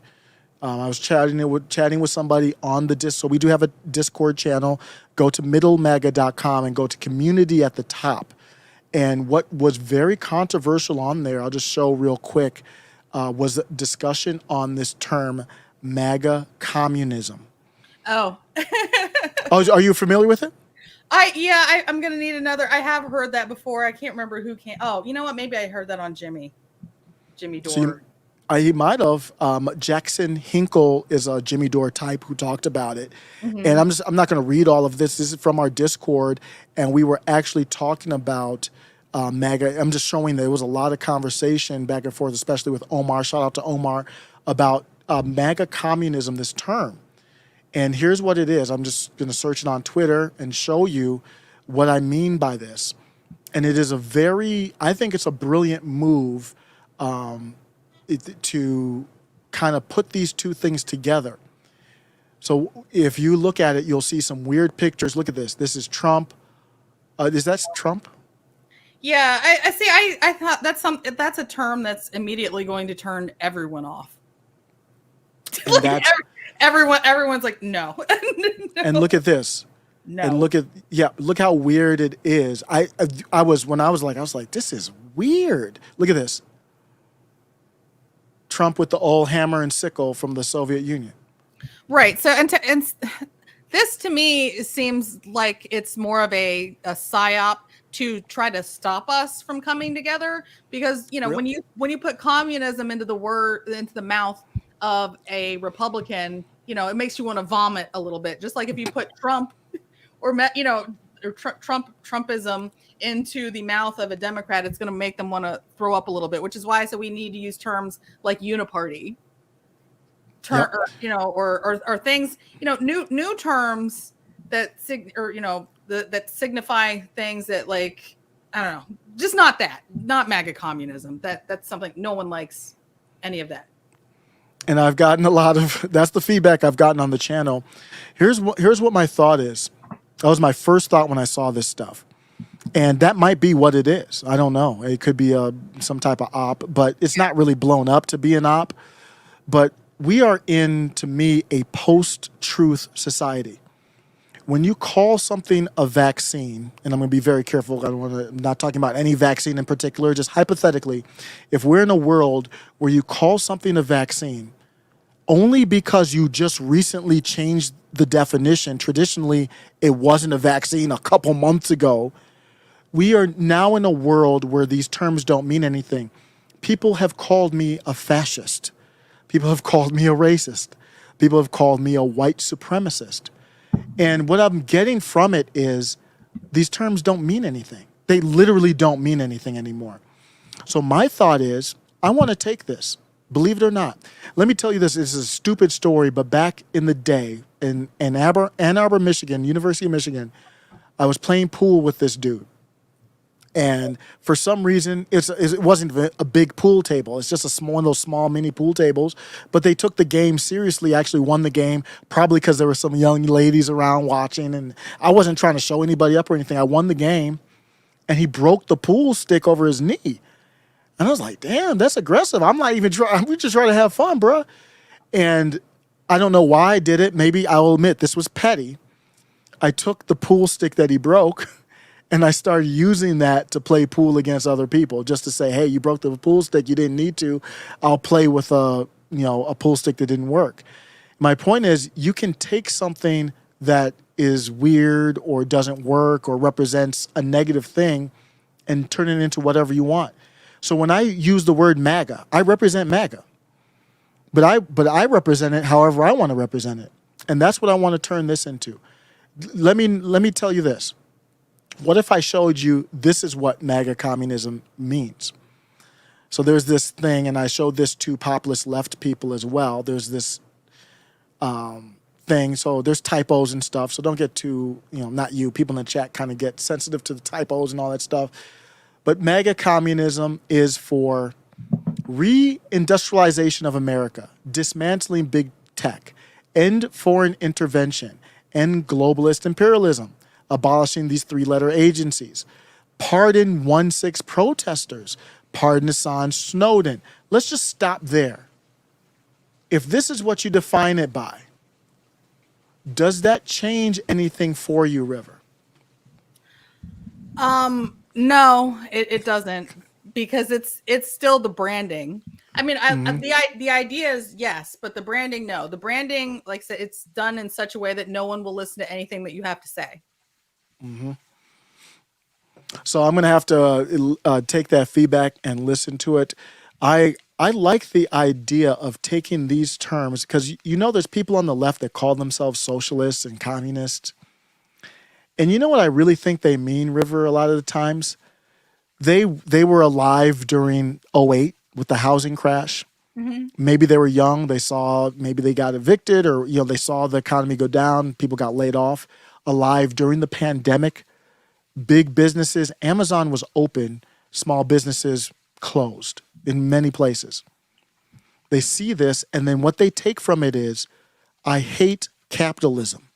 I hate what they think is free. It wasn't free market for the government to decide, but they think that's the free market. They hate capitalism. And then they turn that into, I hate America now. And then now I hate the Constitution. And then now I want to be a communist with the hammer and sickle, because the hammer and sickle really just means power to the people from the old Soviet Union. So I think they use the term communist, and hammer and sickle is just to say, I've been burned from this system too many times. They don't even know what it means. It's just a symbol. Have you talked to anybody that on the left like that? Pro-socialism folks? Yes, I mean, I have leftist friends, and I think that one of their biggest misunderstandings is, that they do think that we are in a capitalist society, and they don't understand that we're not. Like we're actually in a crony capitalist society, and that's one of the biggest problems. We have the government picking winners and losers. Over the lockdowns, we saw like one of the biggest transfers of wealth, from the middle class and the poor to the rich. The government saying, oh yeah, only the mega stores can be open, all the little mom and pop stuff, you guys all have to go out of business. And by the way, we're not going to help you financially. Yeah, this is crony capitalism. Please do not conflate this with actual real free market capitalism. Yep, it's a big mistake. Yep. And Romina Silva says Trump MAGA movement forever. And one thing I want to say real quick about what I love so much about the MAGA movement is they are very open-minded. I am pro, believe it or not, River, assuming we had a government we could trust. Obviously, you couldn't have it under this government. But just in a vacuum, I am pro Medicare for all. I am pro universal basic income. I don't want to get too much into why on those. But just the reason why I bring those up, we can. But the reason why I'm bringing them up, though, is because I'm pro those things. And MAGA is like, okay, basically they're like, you're kind of stupid. He's just this goofy dude. But they still kind of welcome you in the group. You know what I mean? Yeah. The populist left, if you agree with them on 99 things, and one thing you're like, no, I'm not into that race stuff, you're out of the club. It's weird how they gatekeep. And I just want to give a shout out to all the MAGA folks who are open-minded. That's what really has led me towards more MAGA than anything else. Now, are you really? I hear that tone in your voice, River. You're like, wait, we gotta talk. She's like, hold up, bruh. We got to talk. No, let's do it. Let's do it. I don't think. Perhaps we're not that far off. For me, it's not that. And I think a lot of the time with conservatives, we get into this. As soon as somebody says universal health care, we're just like, shut up, it's dumb. Like, I don't want to hear anything about that. But then what we don't do is to try to solve any problems. We just do the shut up, you're dumb, and I'm dunking on you. But I think what we really need to do is to talk about the problems that we have in our healthcare system and find actual, like, real working functional solutions. So I am for fixing the healthcare system. I just don't, and I guess I would be not for universal healthcare in the way that they have it packaged now, but I do want something. I mean, even if it's going back to, I was a big Ron Paul fan, and he would talk about how a certain percentage of your work as a doctor, for the longest time, was supposed to be charity care. But then, sometimes you have to kind of, old is the new, and maybe go back to when things were a little more affordable. And we definitely need a solution to where you can know what the prices of things are, so we can shop around if need be. But yeah, no, we definitely need to overhaul it. I just don't think that universal healthcare as it stands today is a solution. But let's have those conversations, though, because I'm not an expert in this field. I'd like to do more research in it and actually come up with a working solution. But we need to do that instead of being at each other's throats and just trying to dunk and score points on people. Yeah, and I feel like the right, at least the people that I've talked to, are open-minded, even if they disagree with it. And I'm not an expert either, but I agree. Let's have the conversation. And that's what I say. The people on the left, they don't want to have, they'll just ad hominem, they'll say, you're not a real populist left. They'll try to boot you out of the club. The leftists have a different mentality. But I like Tulsi's idea there. And the reason why I'm thinking about that is I'm looking at the future. We just showed the video with McDonald's, completely not a person in there, probably one person monitoring, like a McDonald's with literally nobody in there. You just order, it drops the fries, all that kind of stuff. We're heading towards a world where jobs could be different. We might not have jobs, but what I think will happen is more gig contract work. Your Ubers, those will even go away with self-driving car, but that type of stuff. Fiverr. I've gone on Fiverr and I had someone do a voiceover for the channel. You pay them $20 or something like that. It's just contract work. Those jobs are not going to have healthcare. That ain't going to happen. And it's going to be, so what's going to be the answer? So I do believe, and that is social, I would call that a socialist type of answer. But I do believe a dab of socialism in a free market is necessary. Let me tell you why I'm for universal basic income. And because I think there needs to be a floor for poverty. But here's the catch. That means no welfare. That means no Social Security. That means no disability. That means cutting defense spending. So I'm not for increasing our spending. I'm saying cut out all the government red tape, cut a check to everybody for $1,000 a month or whatever else. That's not going to make you rich. But what it does is, if you're homeless in New York, homeless in San Francisco, I might buy a property and I look at all the homeless people. I know they're going to be worth at least $500 a month or something to me. Kind of try to get them off the street. You can do your drugs or whatever in this little apartment. You pay me the rent, utilities. I take your UBI and you're off the street. So now we know anybody on the street, you can scoop them up and take them to jail. Sorry. Not to be mean or anything like that, but you're getting $1,000 a month and you could go with this private company that's going to house you. So if you don't want to do that, you would take you to an insane asylum or jail. What do you think of that thought process? I'm from the you don't work, you don't eat school. So, I mean, with of course, with the exception of, okay, mentally ill, or mental retardation or whatever, and Any outside of stuff like that, though, I think that it would be detrimental to folks because you'd have a lot of. It's so easy for people nowadays, especially because people are so far away from religion. They don't have any sense of real community anymore. Everything's online. People don't. People used to have bowling leagues and social clubs, and people would have like real meaningful relationships. A lot of that is falling away, and people just don't have any kind of guidance or direction in their lives. And a lot of these people will just, especially I'm afraid of, our younger generation, they would just take that money and sit at home and play video games. Yeah, and you're losing, like our future. Yep, there's certain people who are checked out of society. I agree. Now, my discussion on that is I don't know if that's necessarily a bad thing if you're checked out, but it could be a bad thing. So I don't pretend to have all the answers. I think those are legitimate questions. GB has a great comment. He says, if you want UBI, you should have to work for it. So what about some type of community service, social service work? I don't know. That adds some red tape. I kind of want to get rid of the red tape. Well, then that's just a job. That's just having a job. This is a good point. River's like, we got that already. That's called work. Yeah, we fixed that one a while ago. I have no retort to that. No retort. You're right. So I like brainstorming through some of that stuff. Let me take a look real quick and see if there's any breaking news with the speaker stuff. I did not even look at the last vote count. So let's see what we have here. I do like a living wage, though.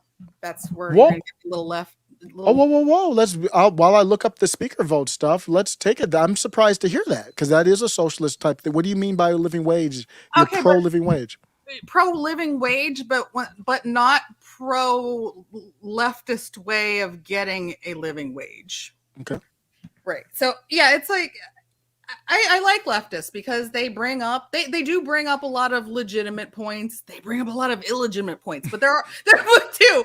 But there are definitely some issues that should be addressed. I'm not okay with the idea of someone, who is working ideally.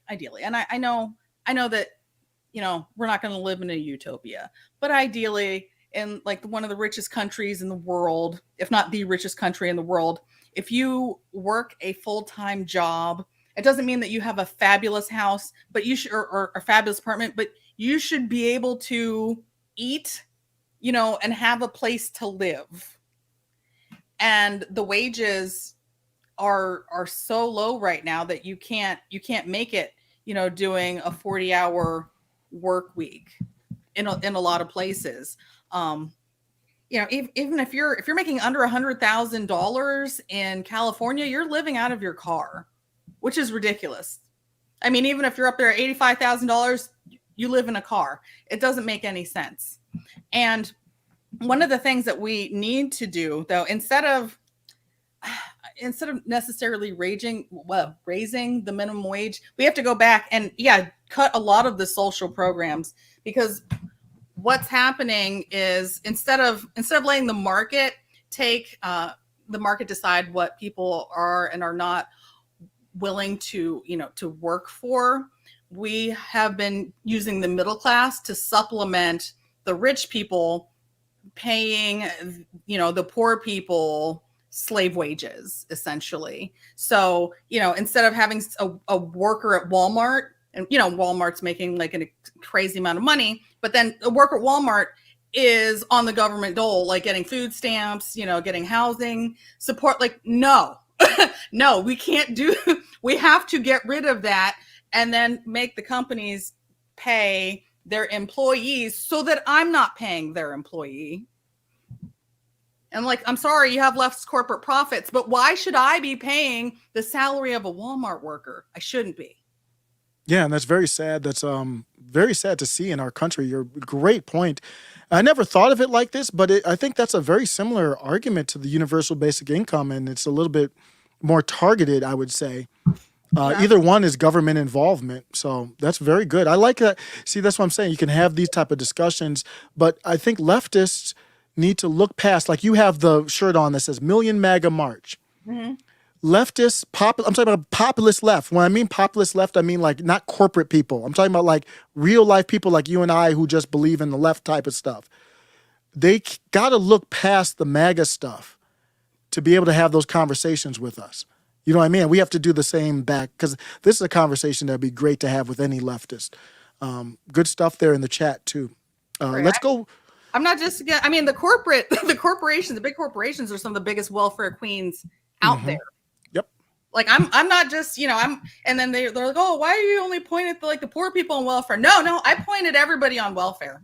Everybody. Once again, like I said before, this is not a capitalist society. This is a crony capitalist society, and it's terrible. And can I jump back to the healthcare for a second? Oh yeah, for sure. Oh yeah. About that real quick, and I guess one of the things that concerns me about the universal healthcare system as it stands today, as to like what they would want to implement. The reason why I think I know that our system is clearly flawed. But at least with the system that we have right now, there are multiple groups that get excellent healthcare coverage. So if you're rich in America, you have excellent healthcare coverage. Yep. If you're middle class, you have excellent healthcare coverage. If you're poor, you have excellent healthcare coverage. But there's this little gap of like upper poor, lower middle. Those people are the ones who are falling through the cracks. And it's sad, and we need to do something to help them out. If we were to move to a universal healthcare system, what's going to happen is that the rich people have excellent healthcare and everybody else has garbage. That is the concern. Absolutely. Because I especially with my proposal is you would still have a private option. So rich people would just pay for their high-class private option. Everybody else would be in the waiting room, not even ER, just in the waiting room for anything for hours. And that's what happens. Yeah, I think that's good. Or weeks, months. When you look at some of the waiting times of people in other countries. I have a friend from Canada who actually wound up cutting off his own finger on purpose because he couldn't. Yeah, he's crazy, but yeah, he couldn't get any kind of treatment, and he just, there's universal health care, and I've talked to other friends from Canada, and they go down to they cross the border to America, like the middle class, the upper middle class, they come here for their health care instead of having to wait, weeks, months, and you wind up in these situations where, okay, yes, you had a cancer and it was treatable, in the early phase. If you hadn't had to wait, for months and months and months until, now it's stage 4, it's too late. Well, yeah, just go die. That's the fear. That's the fear of universal healthcare as it stands today. And I think the system that we have now is better than that reality. Yeah, I'm very big on if I'm proposing an idea, I want to hear the pros and the cons. That is definitely a con. In my head, the worst case scenario is, think about the DMV. Even though the DMV where I'm at actually got better, but the classic DMV where the lines are long, they don't tell you what documents you need. It's just a mess. Imagine that being your healthcare system. That's the worst case scenario. You don't want that. So thank you, Amy, for stopping by. Member of the channel. It's only $1 to be member of the channel. I got to do more member uploads, but it's only $1. The average cost of living needs to be closer to wages earned somehow. In theory, I have no problem with that. I do have concern about government involvement, but I agree completely. What are your thoughts on that? Is that basically what you're saying, right? Oh, we got to go back on the gold standard or some sort of standard if we want that to happen. We can't have this, this unlimited printing press that is driving us right off the cliff. Yeah, but yeah, you're right. You got to get to the root of the problem before any of that. That is the Federal Reserve. We talked about that last time. Yeah, that's a problem. Heike Markman mentioned this is another problem. If we had universal health care, that means you just go ahead and make your shoulder available. Don't even worry about OSHA or your job. If you have universal, that's why I always put the qualifier, which is a ridiculous one. It's like utopia. If we had a government that was worth a damn, that we could trust. In this government, you would everyone, you would probably be in. You probably wouldn't be able to get any type of care if you didn't have your shoulder open for that thing, no matter what the stats and statistics say. So that is a legitimate point, Hike, for sure. So some people, so Hike said the Canadian system is great. They get baseline. I've heard mixed results. Are you familiar with the Canadian system? It probably has to do with how much money you have and how, and how close you know, like how populated is the area. And but it's not, I don't know. Yeah. I feel like across the US, I feel like maybe, I don't know. I can't actually, I'm not going to say that because I don't know. I mean, I've been in different states and had to get some, things done in different states. And I pretty much had the same experience, but I don't know that it's like that all across America. It's not like I've lived in every state. Yeah. Before I go back to the speaker vote, I've ignored your hair. What'd you do with your hair though? Looking fly. Your hair. Oh, me? Yeah. I just went completely left. Took a sharp left turn. But I was just looking at like, you got the sky blue. What's going on over there? Yeah, it's just twists. Yeah, I That's got dope. extensions in so I don't dye my own hair. Mm-hmm. So yeah, it's just a lot easier to keep it styled that way. Yeah, you can see my real color in here too, though. But about that much hair. All right, dope. I just wanted to make sure we didn't do like a few hour live and I didn't acknowledge the dopeness there of your hair. Oh, no, painful loss helped Getting ready change to- the law. I'm getting ready to change it to purple though, but like a very, very pale purple. Mm-hmm. I can see that. Looking back at the speaker vote, we do have an update. It looks like they are done with the count, and I'm seeing final totals there. I'm seeing very interesting things right now. I don't know if this is the final, are they counting? I don't know what's happening, but the totals are dropping. Remember, I started the live, I said it's 435 members of the House. One person passed away. So the total right now that we're seeing after the election is 434. If everyone is there present, it's 434. The longer this goes on, the more people might say, oh, I got a flat tire, or I can't show up, I got a doctor's appointment, whatever else. If that's the final total, I don't know yet. If that's the final, we've got less people voting, and that matters a lot. But here's where we're at. Less people voting than started. So here's where we're at. I'm going to do a spreadsheet here, update. And I don't know if you want to say that he is getting closer, but you could make that argument now. We're seeing a total of 432 votes, 214 for McCarthy, 212 for Jeffries, 6 other people they're voting for. So now we're seeing, we could say a deal, because it sounds like there's 5 that are hard. Let's say that there's 5 that's hard, and this is a hypothetical situation now. 215 goes to McCarthy. He's only one person away at this point. You see that? If there's a 5 that say I'd rather be waterboarded by Liz Cheney than vote for McCarthy, that's all you got, then McCarthy would get 215, Jeffries 212, and anyone else 5. But let's say that a couple Democrats say I have the flu. Let me just try 2. So if 3 Democrats say that I have the flu, I have that thing, the pandemic, it's a wrap. So if McCarthy gets one more person from that group, and then 3 Democrats don't vote, the Democrats don't need to vote for McCarthy. They would never do that. All they would have to do is say, I have the pandemic, and it's over. 215 would be over the 50%. And so we're heading towards, I think that's the most likely scenario. Because I don't know if those 5 are going to break up. So that's where we're at with the vote right now. however it plays out, this is a heroic moment for those five, in my opinion. Even if you don't agree with them, this is challenging institutional power. We have not seen that since Donald Trump came down the escalator, to me. Yeah. Anything this level. We have never seen it procedurally in my lifetime. I cannot remember a procedural in the House, definitely not in the Senate. The Senate is the most establishment possible.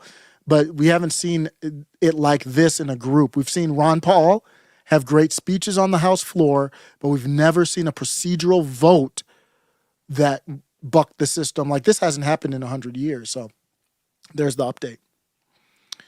We'll see what happens on the next vote.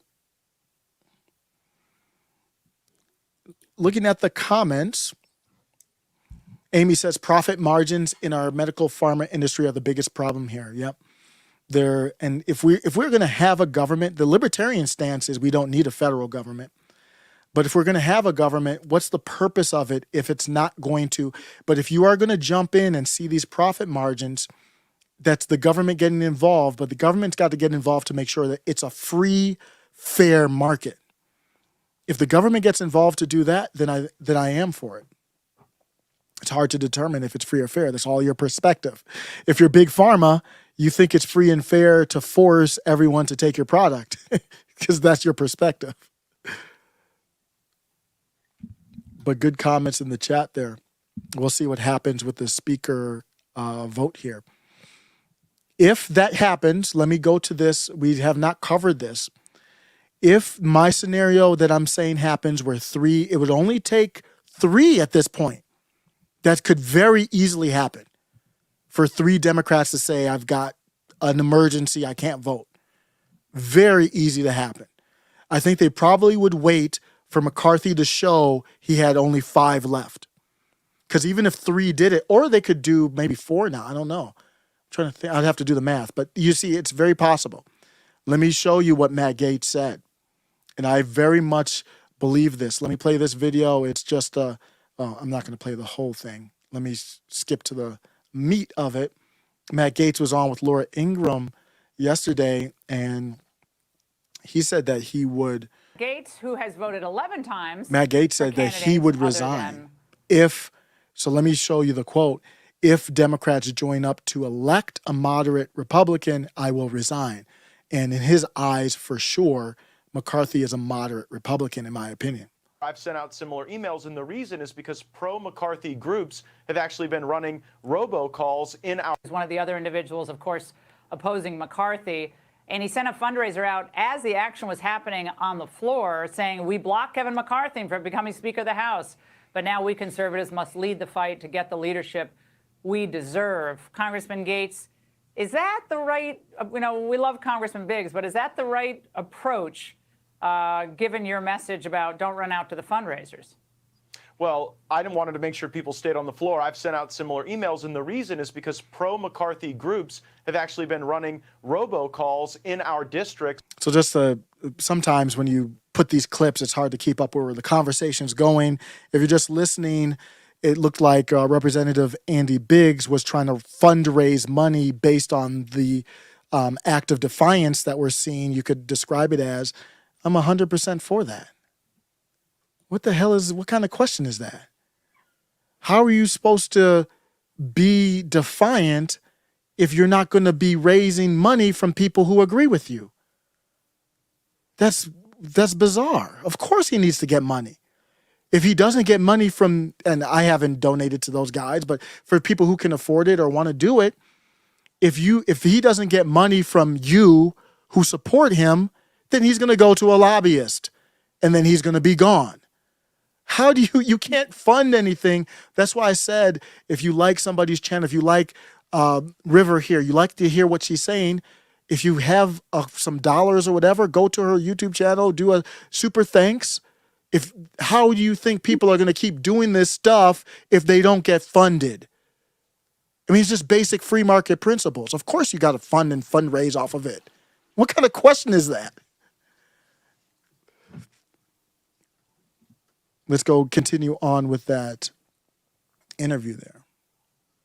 trying to pressure us and leverage us. So yes, when you have Kevin McCarthy utilizing his extensive political resources to battle against House conservatives, we want the great patriots all throughout this land to go to mattgaetz.com, chip in, so that I can fight back and get a message out about the great things that we are working to achieve. And it is not the end of the world that we take a few extra days or maybe even a couple weeks to sort this out. I mean, Laura, you know this. There are some days in Congress where the only thing we vote on is the changing of the name of one post office. Now we're deciding who's second in line to the presidency, and the construct of these rules concessions functionally turn the speakership into a ceremonial position. Matter of fact, if my colleagues get what they want from McCarthy, the chairman of the Freedom Caucus will actually be more important than the Speaker of the House in determining the legislation that reaches the floor, how amendments are processed, and how spending occurs going forward. Yeah, I get what you know. And I like that a lot.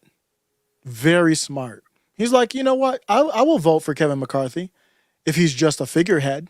If we basically strip him of most of his powers or all of his powers, I'll vote for him. That's the only reason. That's the only way. On the establishment issues, I'm totally with you, okay? But I'm always also about the art of the possible. What's possible here? So you did get a number of concessions that I'm not sure if I were on the other side I would have given you, but a number of concessions from McCarthy, an attempt to get, to 218. So he lowered the threshold of the votes required to begin the process of removing himself. So that first one, lowering the threshold to begin the process, okay, that's okay. You still need to get the 218 votes, though. So what does that mean?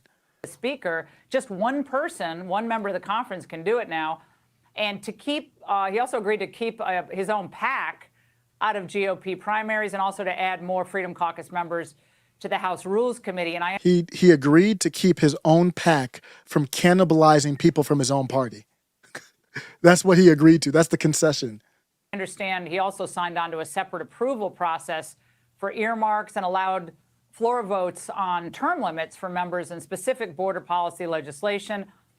What else do you require that he do or agree to before Matt Gaetz will say, okay, I'm on board? I wouldn't be betting on my vote for Kevin McCarthy under almost any circumstance. But it's important to note that all of those bullet points you just presented. Wait, hold on. Wait, that's personal then. You just made this very principled point. No.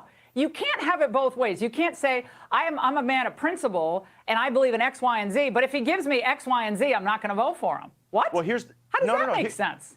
Here's how it makes sense, Laura. Kevin McCarthy is the masthead of the lobby corps. And I resent the extent to which Kevin McCarthy utilizes the lobbyists and the special interests to be able to dictate how political decisions are made, how policy decisions are made, and how leadership decisions are made. Kevin McCarthy has been in the leadership for 14 years, and he has sold shares of himself to special interests, to political action committees, and so that's why I don't think he is an appropriate choice. He also has no ideology. That argument, the personal argument, what is she talking about?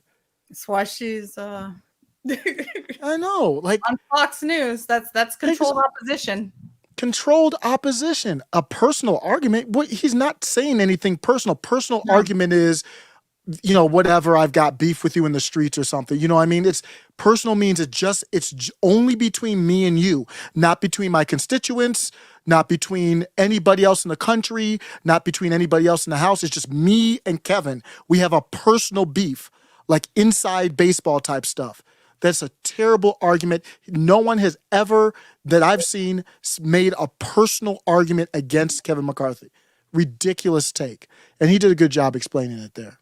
It just kind of gets me animated. It's so disingenuous. Oh, that's a personal argument. That's not a personal argument. That's why I don't watch Fox. Mm-hmm. What's that? Why is Trump? I mean, you are very close. Well, I mean, look, I love President. So she says it's a personal thing. Then she can't refute it. Notice she can't refute it. She changes the topic to Trump. I'm not Donald Trump. Go ask him. What the hell they got to do with me? Why is Trump for him? I mean, how many posts on Truth Social can we see from President Trump? You can see in her face. She knows she lost the personal argument. Move the topic on. Telling y'all, okay, this has been fun, but let's wrap it up here. Well, I love he President wrong? Trump. I love President Trump. I defended him a great deal in Congress, but HR wasn't always his strong suit. You know, President Trump got us folks like Jeff Sessions and Bill Barr and Jim Mattis and Mark Esper, people who didn't always advance America First policy. So while I think So Trump you say has he's the wrong vision, on this? I do. I think President Trump is wrong to the extent that he supports Kevin McCarthy. I'm going to support President Trump when he runs for re-election in 2024, but I'm not going to back him on this. So then my question off the topic here is, why are you supporting Trump? Let's pause right there, River, and let me throw that to you. I'm going to put you on the hot seat. I don't want this to come across like I think these politicians are worth a damn or going to change. We're the ones that rule this country. We're the ones that are going to change it. Nobody's going to save us. But just to talk about it, who would you support for 2024? Oh, Trump. Okay, so then do you agree with Matt Gaetz on Matt Gaetz really came at Trump on the personnel decisions? Do you think that Trump has had some problems there? Well, yes, but he had the same problems that anybody else would have had. I mean, everyone likes to play Captain Hindsight, but when you come in, you know, and the swamp, first of all, the swamp has been around since, this version of it, I'd say at least since, maybe the formation of the Federal Reserve or so. Yep. I did a video on that. You're absolutely right. 1913. Yeah. So we're looking at what, like over 100 years of their tentacles just reaching, just not just into the government, but like you were talking about, like what you were talking about before, into like the schools, the education. It's everywhere. And how do you on day one know who you can trust? How do you know, if you're somebody who wasn't, at all these parties and everything like that, and maybe there are some people that you can't trust, but they're just such, they're just so scared about maintaining their jobs that they'll just do what you say anyway.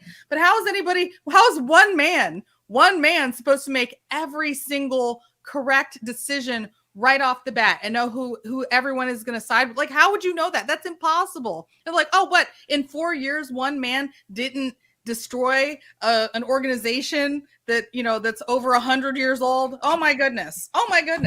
Well, we better not forgive him. What? Like, I don't even understand. That's crazy to me. Yep, all fair. That's all fair. I did say I'm out on Trump, and it's because not that I'm against Trump, but just I don't see the one of the biggest things I'm looking at is I don't see the energy. But I'm going to get to you. Everything you just said was legit. I agree 100% with everything you said. But the reason why one of the biggest reasons is I don't see the energy. Like the whole Nick Fuentes dinner, the whole controversy with Ye and all that. Like, I didn't see Trump come out and blast the media like he would have in 2016. Why was he on defense? Why was he like, I don't know this guy?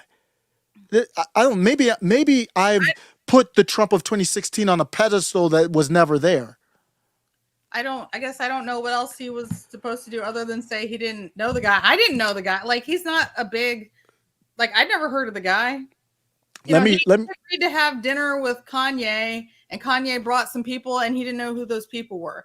Yeah, I know, because yes, they're going to meet the president, so they have to have like background checks run on them. But I mean, and I fully acknowledge maybe it's me being petty, or looking at something that doesn't matter, not looking at the big picture type of stuff. Yeah. But let me show you this here. You might have seen this. Celebrities always roll with entourages. It's just, all right, yeah, I'm here for this celebrity. He brought an entourage. Yeah. So let me. It wasn't a big deal to me, like, at all. So let me show this though. Here's like you. So you're saying, what should the response be? And I think it could be me putting 2016 Trump on a pedestal that he never was in, and it's impossible to reach. But let me show you when they came for Matt Walsh. It's not even important to get into again what they were coming at him for. But here's Matt Walsh. In my opinion, he tries to put on the scuffy beard and try to do the sarcasm and kind of make his voice a little rough. He's soft and he's like milquetoast, like Wonder Bread. But here's what his response was. His response here was not milquetoast. So here's my official answer, for the record. Kiss my ass. I do not apologize. In fact, by all rights, you sick freaks should be the ones apologizing to me for lying and defaming me, and doing it all because I'm trying to prevent you from sexually mutilating children.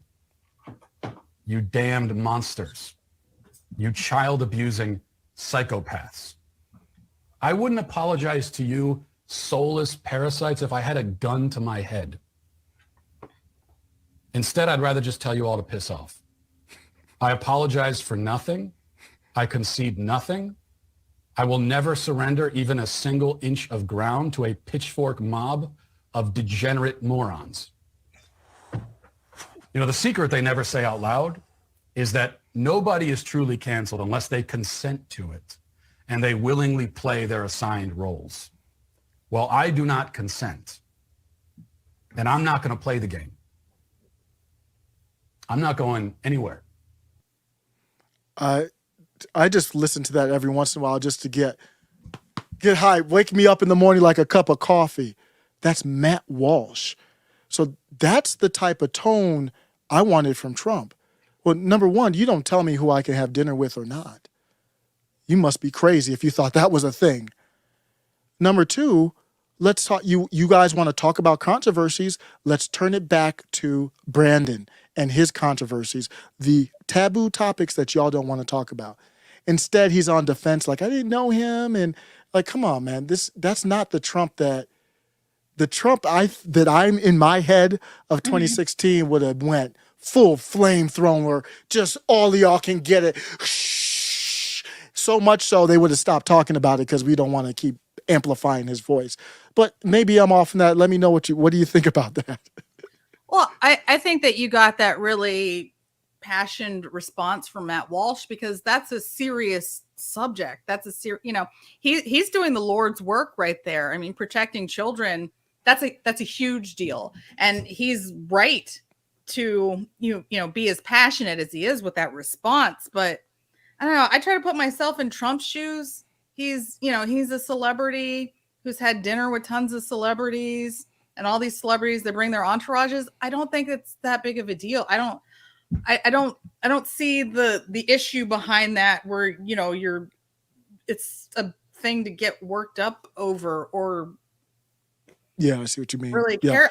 I'm like, I don't care. I don't care. Yeah. And I think in the grand scheme of things, it's not going to play a role. So let's go back. This was more interesting than I thought. We'll keep going with. I see what you're saying, though. I see what you're saying, though. Yeah, like it could have been a more passionate response, but I don't know. I think it's just where my energy is. Mm-hmm. Like I was on with Stephen Ignoramus. Do you know Stephen Ignoramus? He's dope. He has a dope channel. I feel like I heard the name, but I don't necessarily know that I've watched anything of his. Okay, yeah. If you search YouTube or Odyssey for Stephen Ignoramus, okay. And I was on with him, and I was talking about Ye. And I was like, part of the problem with the Ye stuff was he was bringing up the guy with the funny mustache and saying stuff like that could be interpreted as pro the guy with the funny mustache. And I said, well, I think part of the problem was he didn't take the negative stuff from the funny mustache guy and denounce it. And his reply to me was, why did he have to denounce it? Just because he didn't denounce it doesn't mean he condones it. And his point was, Ye was strategically trying to go against this denounce culture. And I think just mentally where I am is in a different place. And then to hear Trump denounce somebody, here's where my boundary is now. I'm not denouncing somebody I never endorsed. You know what I mean? Like, how are you forcing me to not denounce somebody? I never propped him up. So it puts you on these leftists. They're so good, they're corporatists, whatever you want to call them, at forcing you in a corner to denounce somebody. And it's like, even if I were to speak, I would happily speak at a Nick Fuentes event, or I would speak at a Nicole Hannah-Jones event, as long as I stay true to my beliefs. And then if after the event, maybe people on the right would say, how could you speak at a Nicole Hannah-Jones event? My question would be, did you even hear what I said? If I stay true to my beliefs. I never endorsed Nicole Hannah-Jones, so I'm not denouncing her. Same with if I speak at a Nick Fuentes event. I never endorsed him, I'm not denouncing him. So I'm kind of in a different place. So let's listen to Mr. Gaetz here. Very, very, man, he's impressive. I want to say he's impressive in these interviews. This is not easy stuff here. Here's how it makes sense, Laura. Kevin McCarthy is the masthead of the lobby corps. And I resent the extent to which Kevin McCarthy utilizes the lobbyists and the special interests. Love President Trump. When he runs for re-election in 2024, but I'm not going to back him on this play. So look, if we are able to get these rules Are you going to be okay, changes, Congressman? Will you be okay then if there's ultimately a deal struck with moderate Democrats that give Democrats kind of co-control of the committees? You're fine with that? No, absolutely not. That will not happen. There are two potential scenarios here. No, listen. It can happen. That's for sure. Listen, I'm on the floor, Laura. These 212 Democrats are going to vote for Hakeem Jeffries every single time. He is a historic candidate for them. They are not going to cleave off under any circumstance. I assure you that if Democrats join up to elect a moderate Republican, I will resign from the House of Representatives. That is how certain I am. I can assure your viewers that won't happen. Are you for Scalise? Is Steve Scalise okay? So the part that Matt's ignoring there is the math I did in the spreadsheet. They don't have to vote for McCarthy. They could say, my child is sick. It's like calling in to work. If he gets enough people and 3 or 4 Democrats call into work, it's a wrap. And they would have to make a deal to make that happen. It could be behind the scenes or whatever. For you or no? Steve Scalise, no?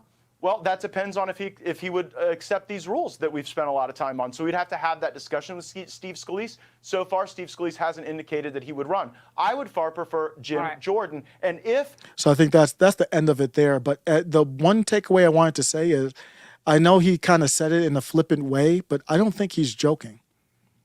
If they actually did some kind of deal, which is still a possibility, like a deal out in the open with Democrats for him to resign, just like Tulsi resigned. If you're a true representative, you're not planning on being in the House of Representatives for a decade. Anybody, I'm going to make this generalization. Anybody who's been in the House of Representatives for a decade is a corrupt individual. There's absolutely no reason for you to be in the House of Representatives for 10 years, for all these years. That's Jim Jordan, that's McCarthy, that's all of them. It's a job that it's really designed for short term. You represent the people, then you retire or you move on to something else. It's not a long-term thing. You look at, how long has Nancy Pelosi been in the House? I don't know, probably longer than I've been alive. How much has her net worth increased since she's been in the House? Oh, it's disgraceful. Liz Cheney, same with that. It's corruption. And so somebody like Matt Gaetz, I think he really is about the people. He's not trying to be there too long. But let's check in and see if there's any other updates. Okay, so motion to adjourn is what I'm seeing here, which basically is just a break. And whatever break. Optimistic, promising, saying, we're going to make progress today. We're going to shock you. Well, McCarthy has been making concessions for days, trying to quiet the rebellion by members of the Freedom Caucus. He's already offered to make it easier to remove him as Speaker and offered even more seats on the powerful House Rules Committee. That staunch group of hardliners, the so-called Never Kevins, have repeatedly said that they will not yield. Lauren Boebert telling McCarthy directly to his face he should withdraw. McCarthy has adamantly refused, saying that he will do this for as long as it takes, which brings us to this moment now. The House, believe it or not, has voted to adjourn until 10 p.m. tonight. And then off the floor, as he left the floor of the House there, McCarthy said that he was confident he would be elected Speaker tonight. So much has happened just within the past hour. And joining me now, Republican Congressman from Indiana, just off the floor as well, Representative Jim Banks. Congressman, thank you for being with us. Good to be with you. So here we are. So before they go into him, that's breaking news. We have not heard that yet. Allegedly, did I hear that correctly? Did she say that McCarthy said that he's going to be elected tonight? Well, yeah, but I'm sure he said that from day one too, though.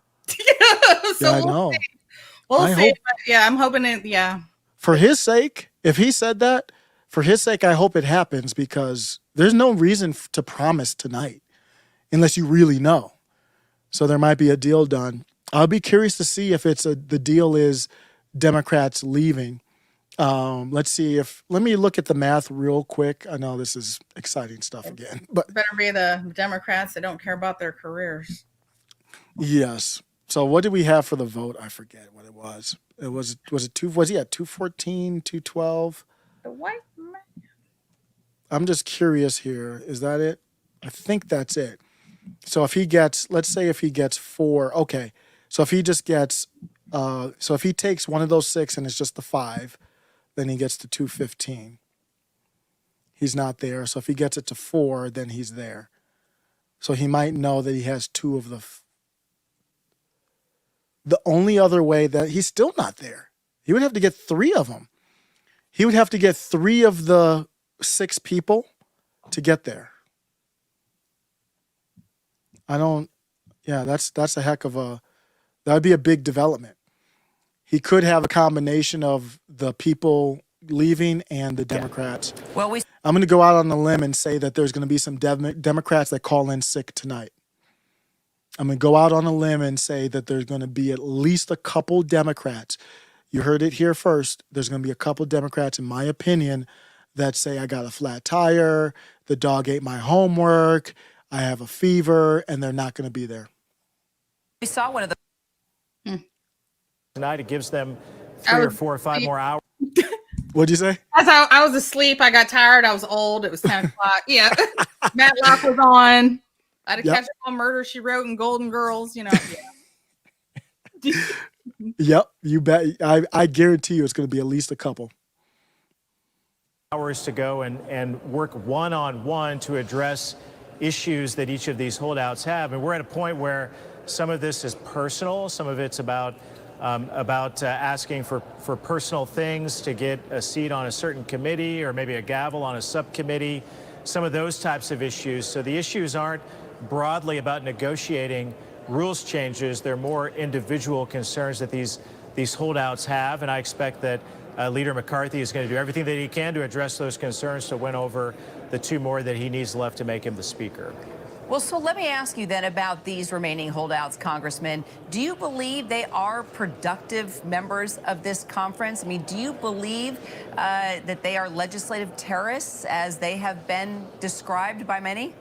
No, not at all. In fact, I'm not frustrated or angry at all about what's happened this week. I believe the outcome has been very positive. Again, I want this institution to be run in a way where I have the ability to offer my ideas, the legislation that I promised my district I would come and fight for. And my frustrations over the last 6 years are that leadership mattered, but the rest of us haven't mattered, whether we had a Republican speaker or a Democrat speaker. So this is an opportunity for us to change long-held rules that prevented individual members from having a voice, me to be the conservative leader that my district in Northeast Indiana wants me to be, to offer legislation to address the border, to address the national security issues, the going after the China threat, addressing those types of issues. It's time to roll up our sleeves and get to work. And I believe the rules changes and the commitments that have come out of this week will put us in a place and allow us to be able to get that done even more so than before.